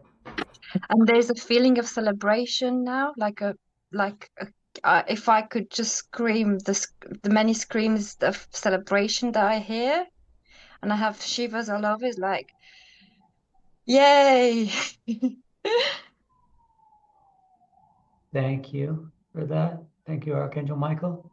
Danielle's mom, go ahead. Well, earlier when my children start to expressing that they need to feel like alive and move, the more they had that feeling, the more I stand still, like a complete opposite of it. If you would put me in a uniform, I would look like a German soldier, literally. And when Archangel Michael stepped in and said that they are into the light, I felt like a relief, and it almost like it started to melt me, like melt my body, you know, felt some kind of warmth, and I felt my like reproductive organs into my body. But at the same time, the more, even when the fetus came in, unborn fetus, I felt more connected with the whole community. But the more I'm connected emotionally, the more I'm pulled back. So I'm pulled back like even more, and I'm still leaning on the couch. Just say to the field, there's something that's got me. There's something that's got me. And I can't pull it through. Can't move forward. I can't move forward. I can't move forward. I can't release myself. Mm-hmm. Thank you. Relevant Darkness, do you want to say anything about that? Archangel Michael? I am murderous death rage, and I am glad that Daniela acknowledged how close she felt to me. We have a very interesting relationship. I feel like she gets a lot of power from me, and I connect her to her mother. Thank you. Okay, thank you, Silver. Okay, so just know, and by the way, I just took 3 days away from this video, so I just got back to it, and so I'm gonna try to recapture the energy of where we were. So we completed the movement with Silver, and what Silver was holding, this unborn fetus, whatever it was that was connected to Father. So notice that there were some hands up in the middle, but notice I didn't get distracted. Again, once I start doing the healing movements, go ahead and complete, if it feels right, it's always intuitive, but go ahead and complete the healing movement. And I wanted to complete that movement. I wanted to give it time to complete. And then Silver knows me, we work together a lot. So she changes her name back when that being is gone, when that being is into the light. That thread seems completed. Now we come back. Daniela's mom raises her hand. She's still being pulled by something behind her, relevant darkness. Murderous death rage. Murderous death rage. What is that? Right? What is that? Is that a being back there? Is that a situation that happened? Were some people killed, perpetrated against, tortured? Mom mentions this feeling like a German soldier. Again, another clue. Does military have something to do with what's going on? And then relevant darkness mentions, hey, I've got a connection also with Daniela. Like I live in the mom. I live in the client. I live in Daniela. And then, as a facilitator, when that is being said, when relevant darkness says that, I am watching Daniela's face. I am watching my client's face because I'm looking. I don't take everything everyone says as true. I don't take everything everyone says as necessarily important. So I'm looking at my client. I'm like, does this have impact? Right? Does she feel this? Does she sense this? Murderous death rage is a strong statement in the field. Get the level of the strength of a statement is related to the level of the power of whatever there. So whatever's there, this murderous death rage, it's big and it's powerful. We really don't go into it in this constellation because for whatever reason, I've decided really to work on these children, the feminine side, and get them relationally worked out or have them go to a better place or whatever needs to happen. And there's another constellation here, of course. There's a constellation with Dad because he showed up with so much energy also. But what is going on with the mother? I have to be cautious as a facilitator not to open that up too much, because at this point we have 30 minutes left in the constellation and our clients can only handle so much. So, right, we want to get them the right amount. It's kind of like eating food. You want to just take the right sized bite so that you can chew it up, swallow, digest it. And then when you're ready, you take another bite.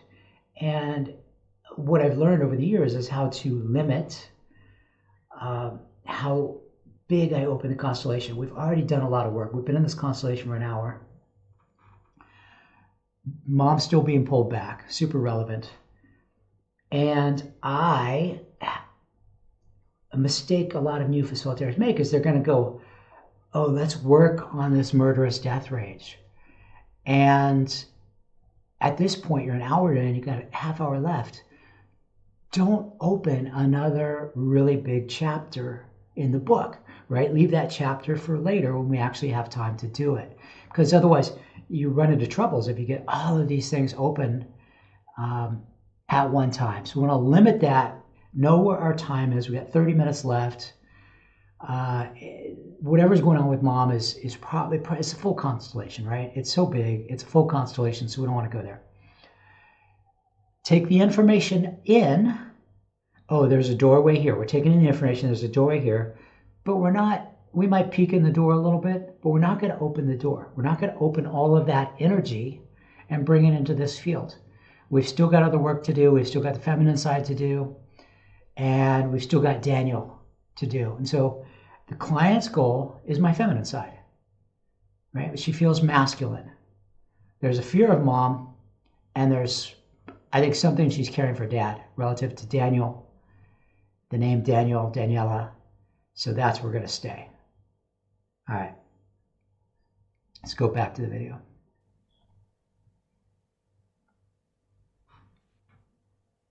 If I can say, I feel that the mother didn't realize the magnitude when she was aborting the children, but there were consequences, and it feels that what's holding her back is at a soul level she realizes, but as a woman, she didn't do it to kill. She was doing it because there was that was what it was needed.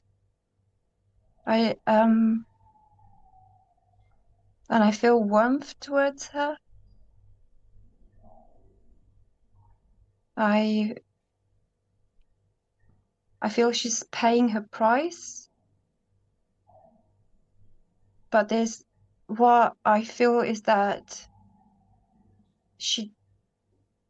by paying that price, she holds the wrong end of the stick. She's almost like connecting with the darkness because it's a form of penitence. Mm-hmm.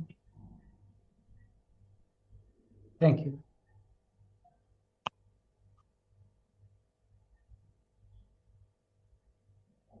Okay. So it's good. Irene's good. Arcturian's still here. Archangel Michael's still here. Relevant Darkness here. Father, how are you doing? I'm feeling better. So that right there, what I just went through, Arcturian's gone, Silver's silver, Irene is Irina. I'm recalibrating. Okay, where's the field now? We got this one thing complete. And then I just kind of look around. Okay, what's the next thing to start that draws my attention? So we check in with Dad. And earlier I was feeling like disconnected from mother, but right now I feel connected. Thank you. Daniel, how are you doing?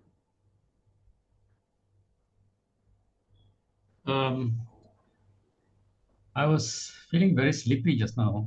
Kept yawning, and it was like releasing. And when Daniela's mother spoke, I didn't feel good. I didn't feel like even looking at her. There's something about her. Mm-hmm. Daniela herself, how are you doing? I feel like something has been released, and it was pretty a lot. And maybe I kept those souls with me. I mean, just not to be alone or something. I don't know, or just to give them space. I feel like I would have given my life so they can be alive as well. Something like this. Especially to Daniel, I don't know. I felt like I wanted to change places with him in a way or something. I don't know. Okay, right there, clues from the field. Notice all the heads nod, feminine side's heads nodding.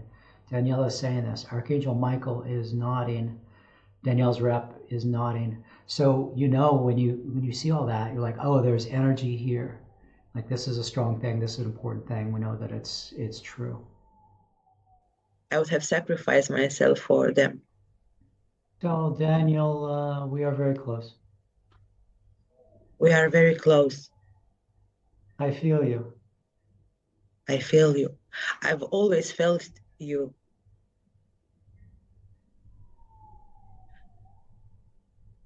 Go ahead, Daniel. No, I just wanted to raise my hand and say, yes, I feel you too. And in a way, I searched you amongst all men that I've been in contact with.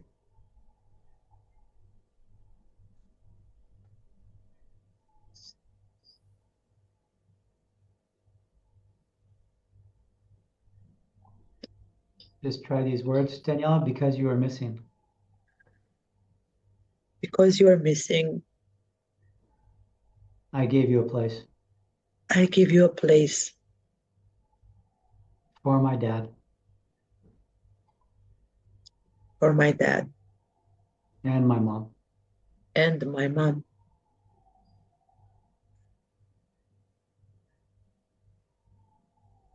But you are the big brother. But you are the big brother. And I'm your baby sister.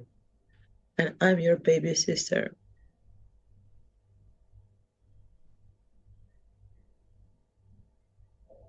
And your place belongs with mom and dad. And your place belongs with mom and dad. Not with me. Not with me. I was actually searching for him so he can protect me. This is what I felt all my life. And maybe he has protected you. Yeah, his energy that made me like a boy, a turn up as a boy.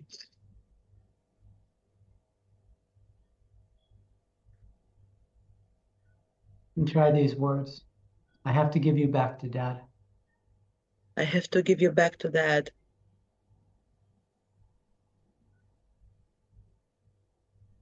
So that I can reclaim myself. So I can reclaim myself. It's like so you can reclaim your feminine. Can't have you don't get to have your feminine and have this masculine being. Daniel, how's that land? Anything stand out? Anything strike you? Okay, so very consistent for me. Did a bunch of soul statements. If you go back, if you listen to the soul statements, they're all just truths. All I am doing is bringing a soul level truth into the energetics of the system through having my client speak vibrationally truth energy into this field, right? And then I check, the next thing I do is I check in because I want to know, how did that land for Daniel? Did that land? Did that not land? does something need to be changed? All right, so this one made a bunch of statements over to Daniel. Now I need to see how were these received. That's very common for relational stuff. You start with one, you have them say some things, whatever, and then you need to check and see how it landed. So let's go over to Daniel and see how that landed, what was the impact, and does he need to say anything else? Yes, certainly. I feel good. And also suddenly my attention now is on the father and the mother. I'm looking at both of them. There's a shift here. How does it feel when you look at mom and dad?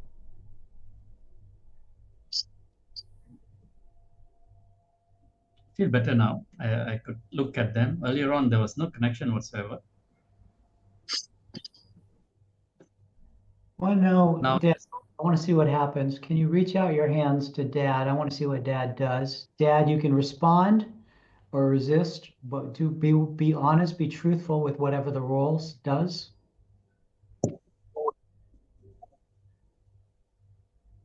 I'm showing both hands because I want one for father, the other one for the mother. Well, I'm not sure mother's going to be able to connect, but maybe she will. Dad, how is this for you? Father?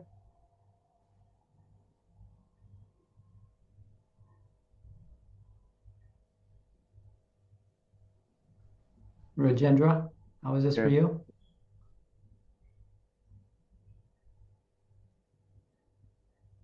Good, bad?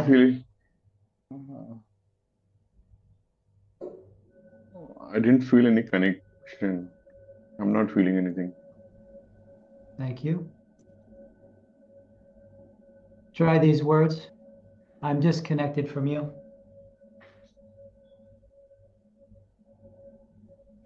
So me? Yes. I just connected to you. I'm disconnected from you. I'm disconnected from you.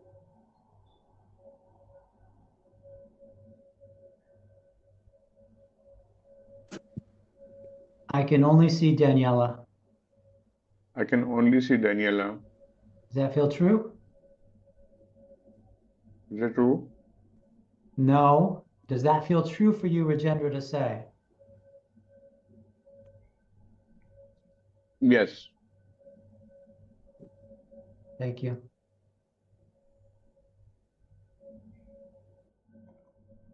So right there, I have a little trouble with Rajendra. I'm not sure we're fully on the same page, and I really wanted him as a rep to, check in. He's got a habit of just speaking what I speak, but I really want to test that, and I want to make sure that what I ask him to speak, that he's really checking in. And you can have that with this with a lot of reps. So just know that if you notice this pattern, we just need to just have them check in and make sure, oh, this is authentic or honest for my role. I've got about 20, 25 minutes left. There's still no connection and feeling from Dad. So I just tried something, right? Went from Daniela to Daniel. Can we connect with Dad? Because Daniel wants to connect with Dad. Still no connection there. We've got 25 minutes left. Got to be aware of that. Facilitator, mom is still disconnected. Probably not going to get there on this constellation. So I tried something. It didn't work.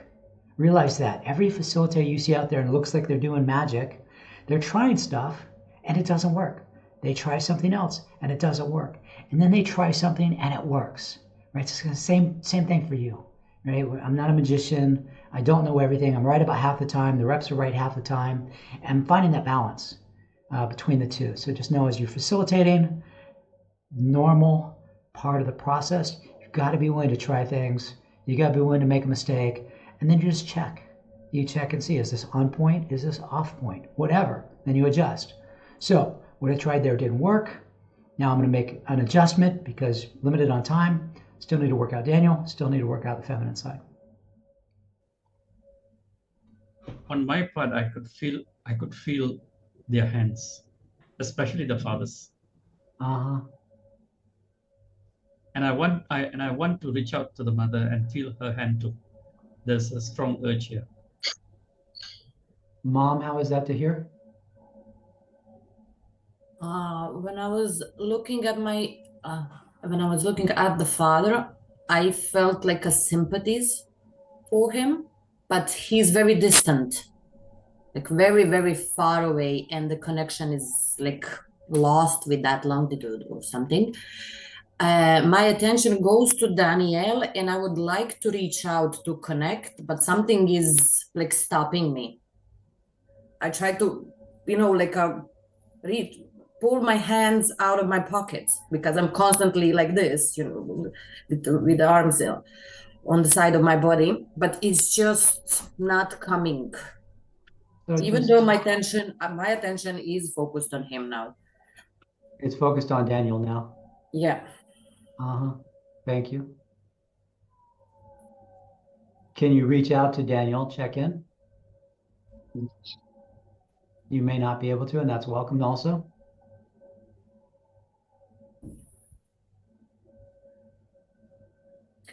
I have a feeling that I'm supposed to do something, but I don't know what to do. And just tell him I don't know what to do. I don't know what to do. And I'm being confused. And I'm being held back. Say again, sorry. And I'm being held back. And I'm being held back. I feel like saying, show me your hand.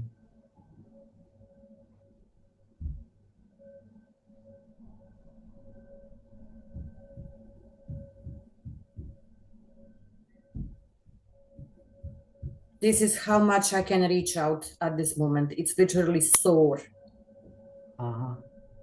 So Daniela, there's a whole nother constellation around mom and whatever this attachment is that I'm not going to dive into.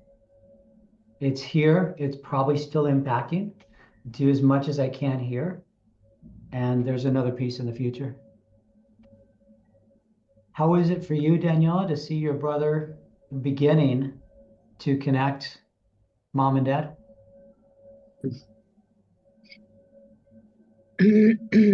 It is good because this is what I've been trying to do all my life as well. Just tell your brother I was named for you. I was named for you. Actually, my father was Daniel as well. He was actually Dan. So you were both named for dad. Okay, thank you. Danielle's rep. There is the feeling of settlement because Daniel is trying to connect and they are trying to connect. However, when I see the name Murderous Death Rage, it's a little bit scary, and that I have that in me makes me not settle. Like there is something dark in me too. Yes, I was also drawn to that. What does it has to do with it? What do I have to do with it? Well, let's take a look at it. I'm not going to work there so much, but Amelia, if you can bring that energy forward so we can give it a place here.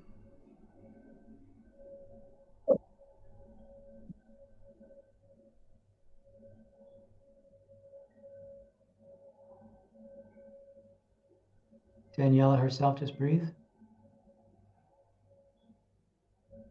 Everybody in the field, we can all even just call in our own darknesses, not to take anything over, but just acknowledge we all have these halves. I feel like I start to recognize it.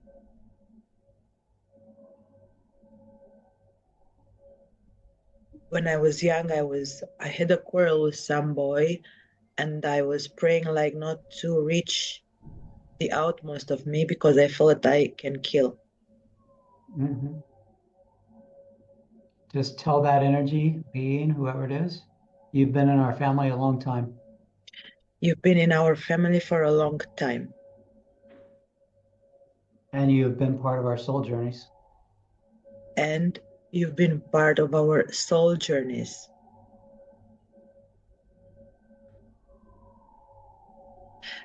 And we pay our tribute in a way, each of us.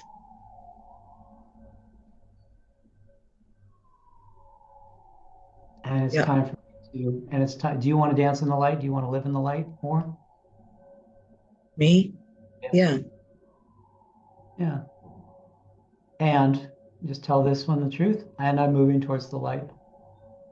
And I'm moving towards the light. I'm moving towards the light.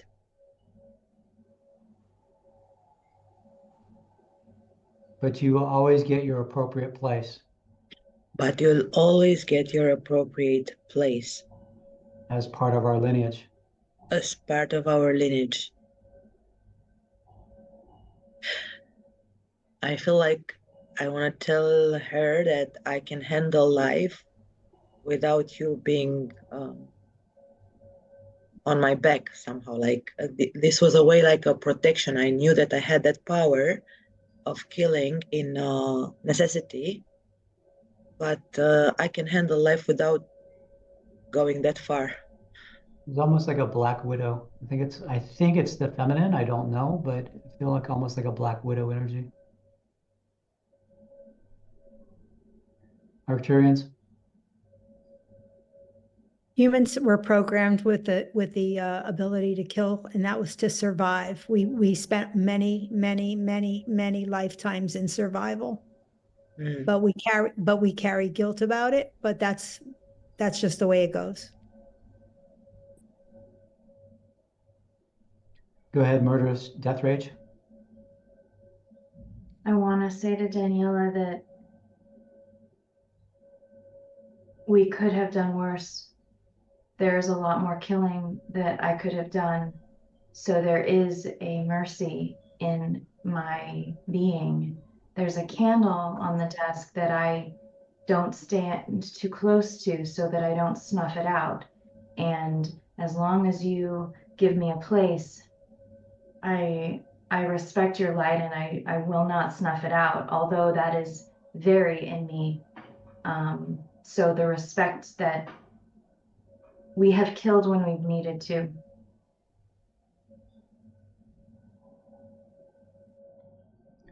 So that's an interesting statement right there.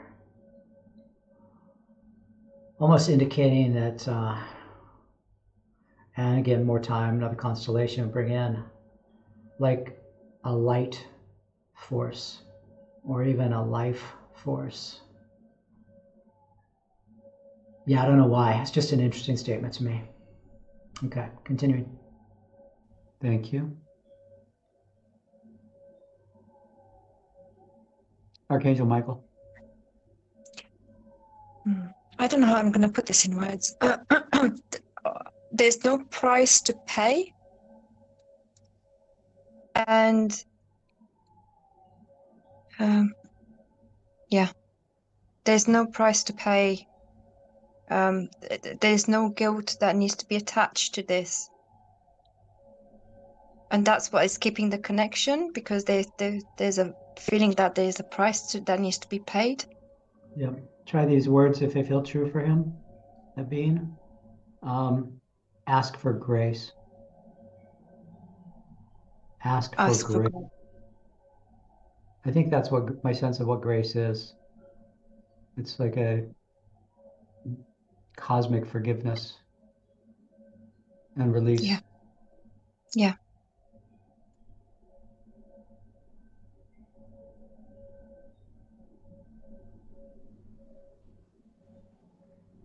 Daniela, are you willing to let your brother go? Yeah. To a better place. It's going to cost you. You've been with this one for a long time. I'm ready. Brother, Daniel, how is that for you? I'm ready for that. Irene, can you bring in a better place for Daniel? Perhaps a home?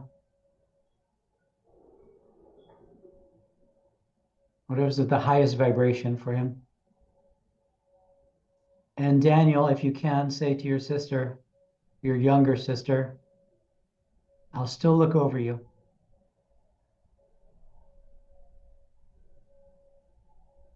I would still look over you. My love remains with you. My love would remain with you. Call on me whenever you want to commune. Call on me whenever you need to commune. Daniela herself, how is that?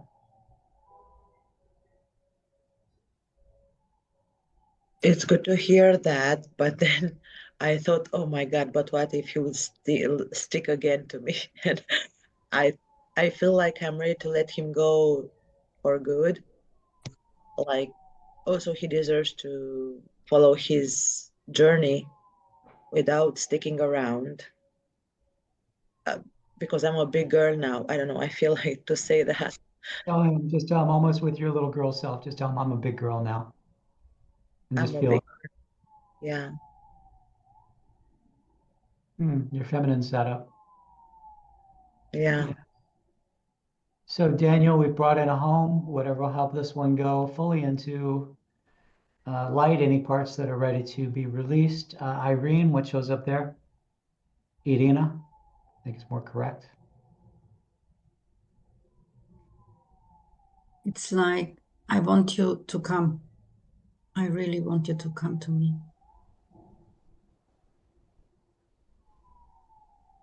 You're safe. Daniel, how is that?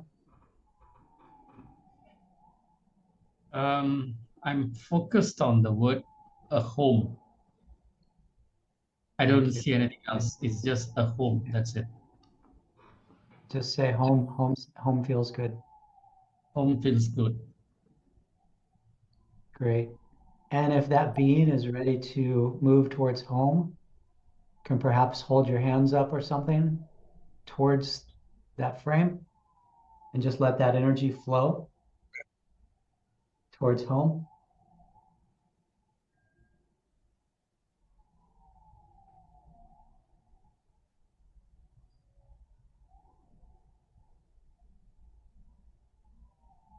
And Daniela herself, just feel as this being, whatever energies have still been around you, moves towards a better place for him. Does anybody need to speak about what's happening now? Daniela's rep, how are you? Does that feel complete, Daniel? Nadu? Yes, I'm elsewhere now. Good. Change your name back. Just be yourself. Thank you, Adriana. Daniela's rep. I feel better now. I'm more in my energy. I was everywhere, like carrying these unborn siblings, Daniel, then concerned about father. I never lived my life mothering everyone, and now I want to live my role in this body. I almost want to change your name, Daniela, to Elena Lordash. I do. I want to like delete the first part. Daniela's feminine side, how are you? Okay, again, we just did the work with, it's obvious, but I want to name it. Okay, we moved to the next thread. The next thread was Daniel took about 20 minutes to kind of figure out what was going there, to help that one, whatever energies are still residually around Daniela, to help those cross over into the light. Again, I reused Irina, had her change into this role that was needed for that being. And we were able to do that. We were able to support this being to go. Again, I personally, I don't believe that the whole being is stuck here on the earth plane. It just doesn't quite make sense to me in these situations. But I believe that there are fragments or aspects, almost like the shamanic soul retrieval piece that was still with Daniela. So let's help that one move into a better place. We've got 10 minutes left. Come back to the feminine side. Let's see what we can do.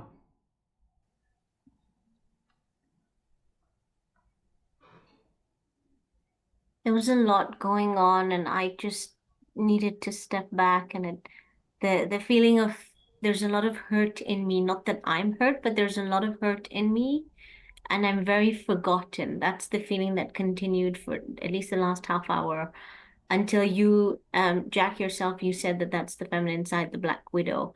And it suddenly was like, thank God somebody acknowledges this hurt that's in me. And still nobody else chose to say anything about it. And again, it was like, but I'm so forgotten in this line. I'm here, use me, I'm here for you. So that, and then as soon as Daniela said, I'm a big girl now, I was like, okay, great. At least you're acknowledging you're a girl. At least you acknowledge that you have me with you. So that made me stand up. Otherwise, the whole time I was just laying back, like I'm not involved. No one wants me. No one remembers me. Like that feeling of being forgotten and hurt. There's a lot of hurt in me because I've been forgotten. And Daniela, just tell this part that the goal of this constellation is reconnecting with your feminine. And that's why you set this constellation up.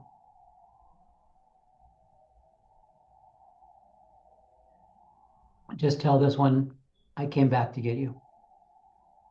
I came back to get you. Because I've missed you.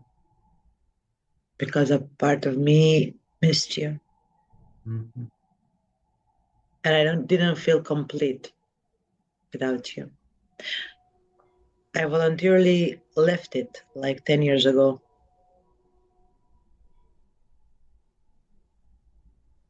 In the back. Try these words, Daniela. I call in your light and your dark. I call in your light and your dark. The light feminine and the dark feminine. The light feminine and the dark feminine. So the reason why I mentioned this thing around light feminine and the dark feminine is the sense I have around this constellation is that there is a darkness that's strong. Everybody has light and dark, but there's a darkness that's strong in this lineage, and in particular in the women in this lineage. And so if there's a darkness in the masculine side and the feminine side for you or I, we're going to be afraid, like if there's a darkness in my father, I'm going to be afraid to connect with my father because I'm afraid of the darkness. And I know that if I connect with my dad, I'll be also connecting with the darkness. And what if I can't handle it? What if I kill? What if I murder?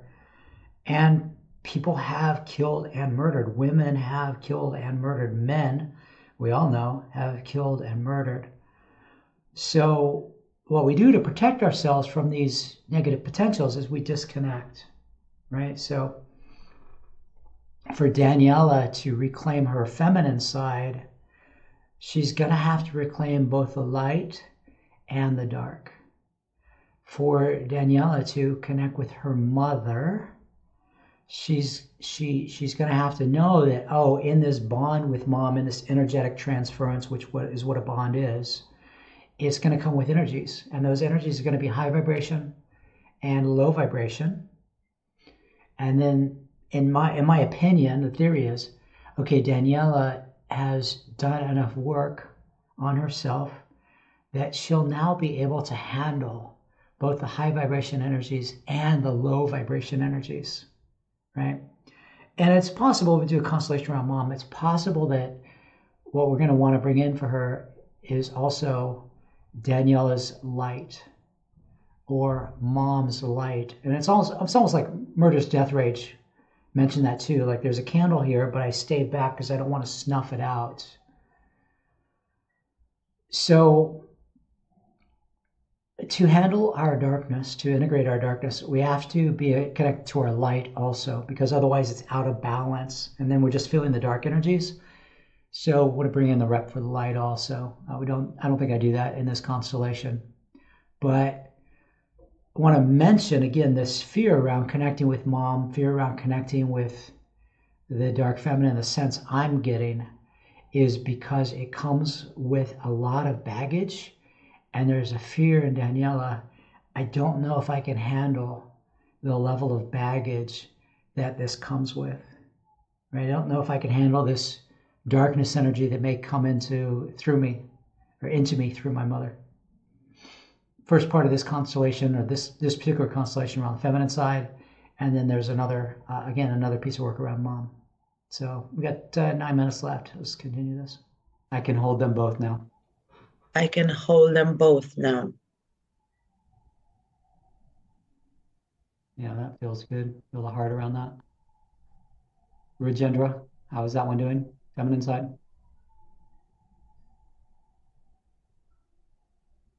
Still feeling some heat here. Excuse me, I didn't mean Rajendra. Sorry. Feminine side. Rachna. Rachna, thank you. That felt very good to say. As soon as she said I came back for you, I felt super emotional, like thank you, finally. And when you talked about the light and the dark, I closed my eyes and immediately I could see like a spiral, and it has both the light and the dark. So as soon as the line goes in and then there's the dark line, the light line, I don't know if you can picture it, but the spiral with both. And it felt like, yeah, that feels right. We are on a continuum. There's no end or beginning to us. We're in it together. So thank you. Thank you. Daniela, I'm not sure what you're wearing, but if you're wearing like a vest or something, the black, can you take that off? I felt cold at the moment. And just let your pink. Yeah. And then you can even drop the camera down just a little bit so we can see a little more of your feminine.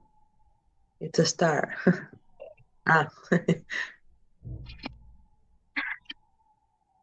Arcturians, go ahead. And you may have felt like you left your femininity behind, but it never left you. Ever. It's there. You're blind to it. Maybe you're scared of it, but it's there, honey.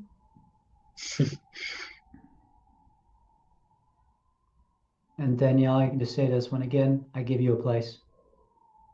I give you a place.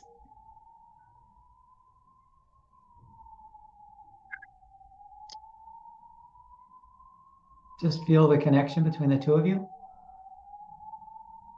Feels energetic, sort of the front of the body.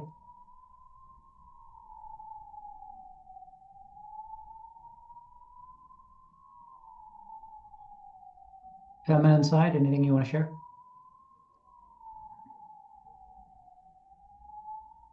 There's still a very unsettling feeling that comes up.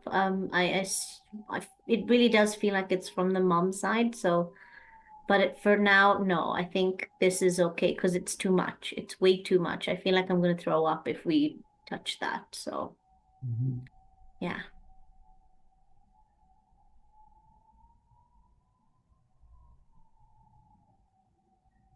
Try these words, Daniela. I'm afraid of the darkness that comes with you. I'm afraid of the darkness that comes with you. But at least today, I had the courage to look at.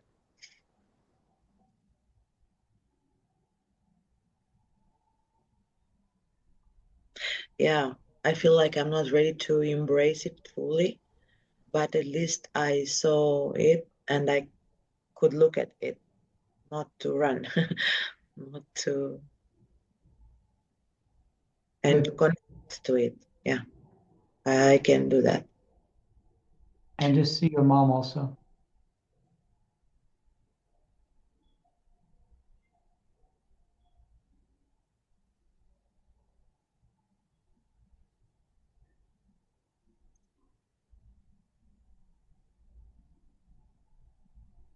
Try these words, Daniela. You get a place. You get a place. This is what feels scary to say. And your darkness gets a place. And your darkness gets a place. Yes, I cannot see her head fully. she's disconnected, and this is what made me scared, like she's disconnected from. It's understandable to be scared. It's normal to be scared. It's welcome. Murderous death rage?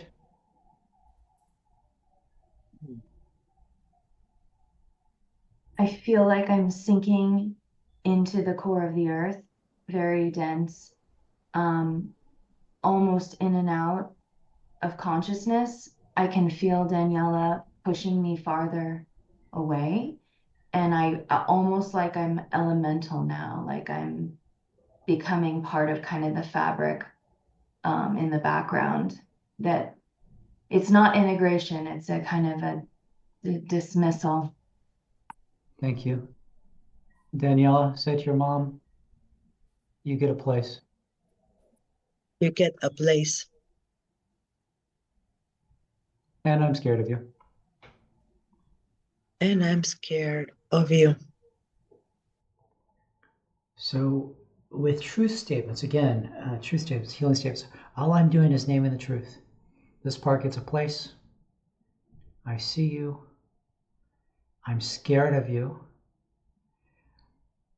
That I'm scared of you in a way is not trying to resolve anything, but it's naming the truths that are in the field that may be unconscious, right? So the first step to me is to name things that are in the field, make them conscious, make the unconscious conscious through truth statements, through healing statements, and then from there begin to resolve them.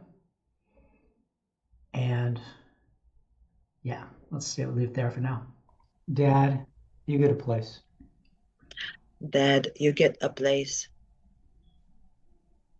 And I love you. And I love you.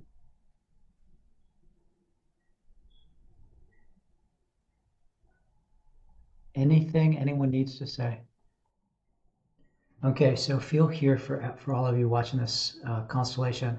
See if you can feel the stillness of the field that we're in right now. So the field is really still, and I know you can always, you watching this later, can tap into the field of now as I am reviewing this constellation from days after. And that is my indication that the constellation is complete. The energies have stopped moving. We've gone through a gestalt, right? We went through a big energetic movement. Now we're coming back to a still baseline. I always check at this point, is there anything else? Now, because I don't want to keep going with this constellation, I want to close the constellation.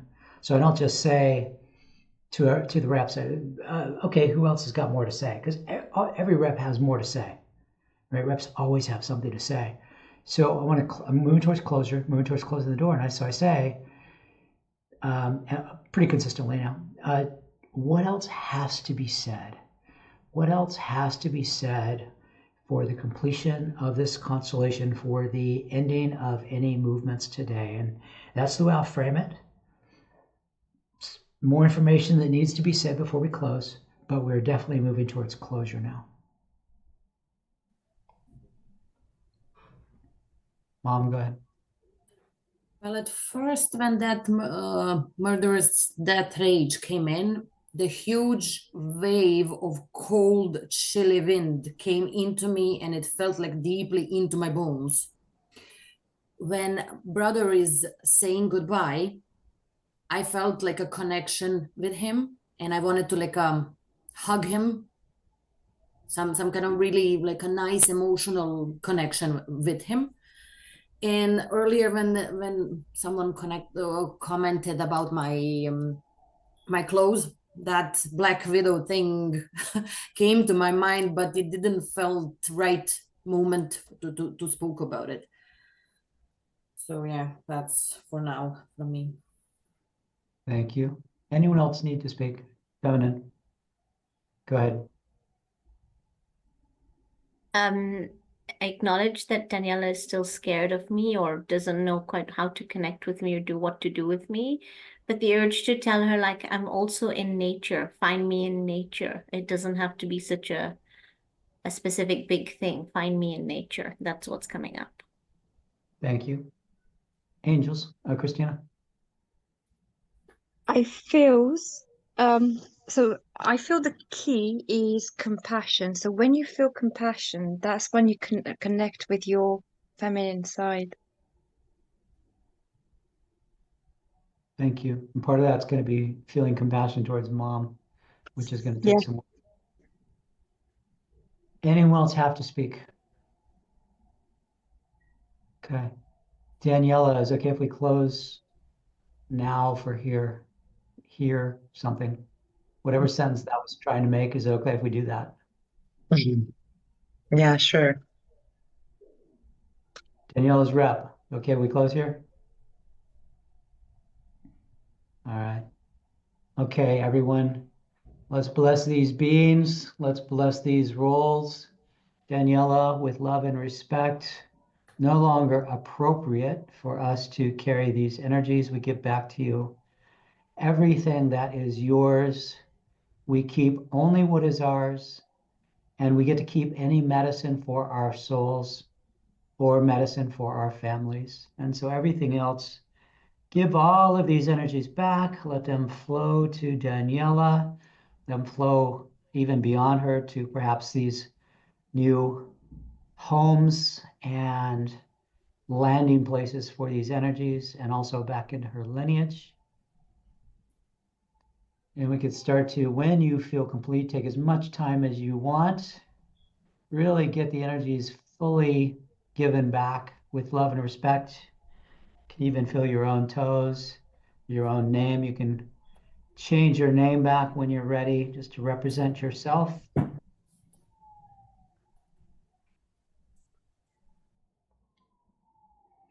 Okay, so that wraps up this teaching constellation. I hope it's been valuable.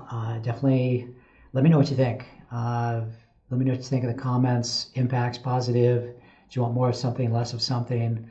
What really struck you? Are there things that you saw that I didn't see? So let's bring all that into a conversation. Obviously, I've named to the clients that, hey, Daniela, there's more work to do. This is one layer of the onion, but there's another layer of the onion with mom, and that's going to be the deeper work for when Daniela is ready to take that on. But for this one, hopefully we brought a lot of beings into the light and serve this family field in some way.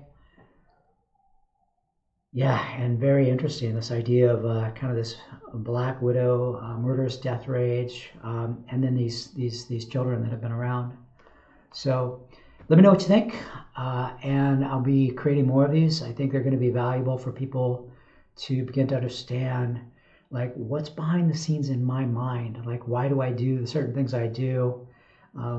Sort of take some of the mystery out of constellation work, demystify it a bit.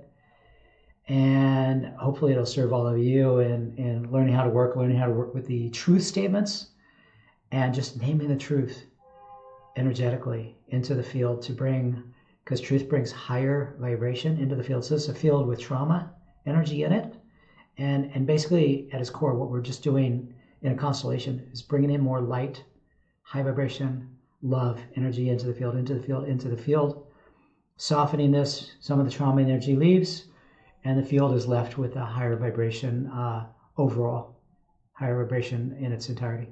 So let me know what you think. Definitely like and subscribe to this video if you would, if you're willing to like this video. It helps other people to see it, because the algorithm, more interaction with this one, and then other people, and then YouTube promotes it so it shows up for more people. So if you like it, I appreciate that if you found it valuable. And you can also subscribe. I'm going to be coming out with a lot more of these videos. You'll see the subscription button down below. And share your comments and thoughts. Let's have a conversation. All right, blessings.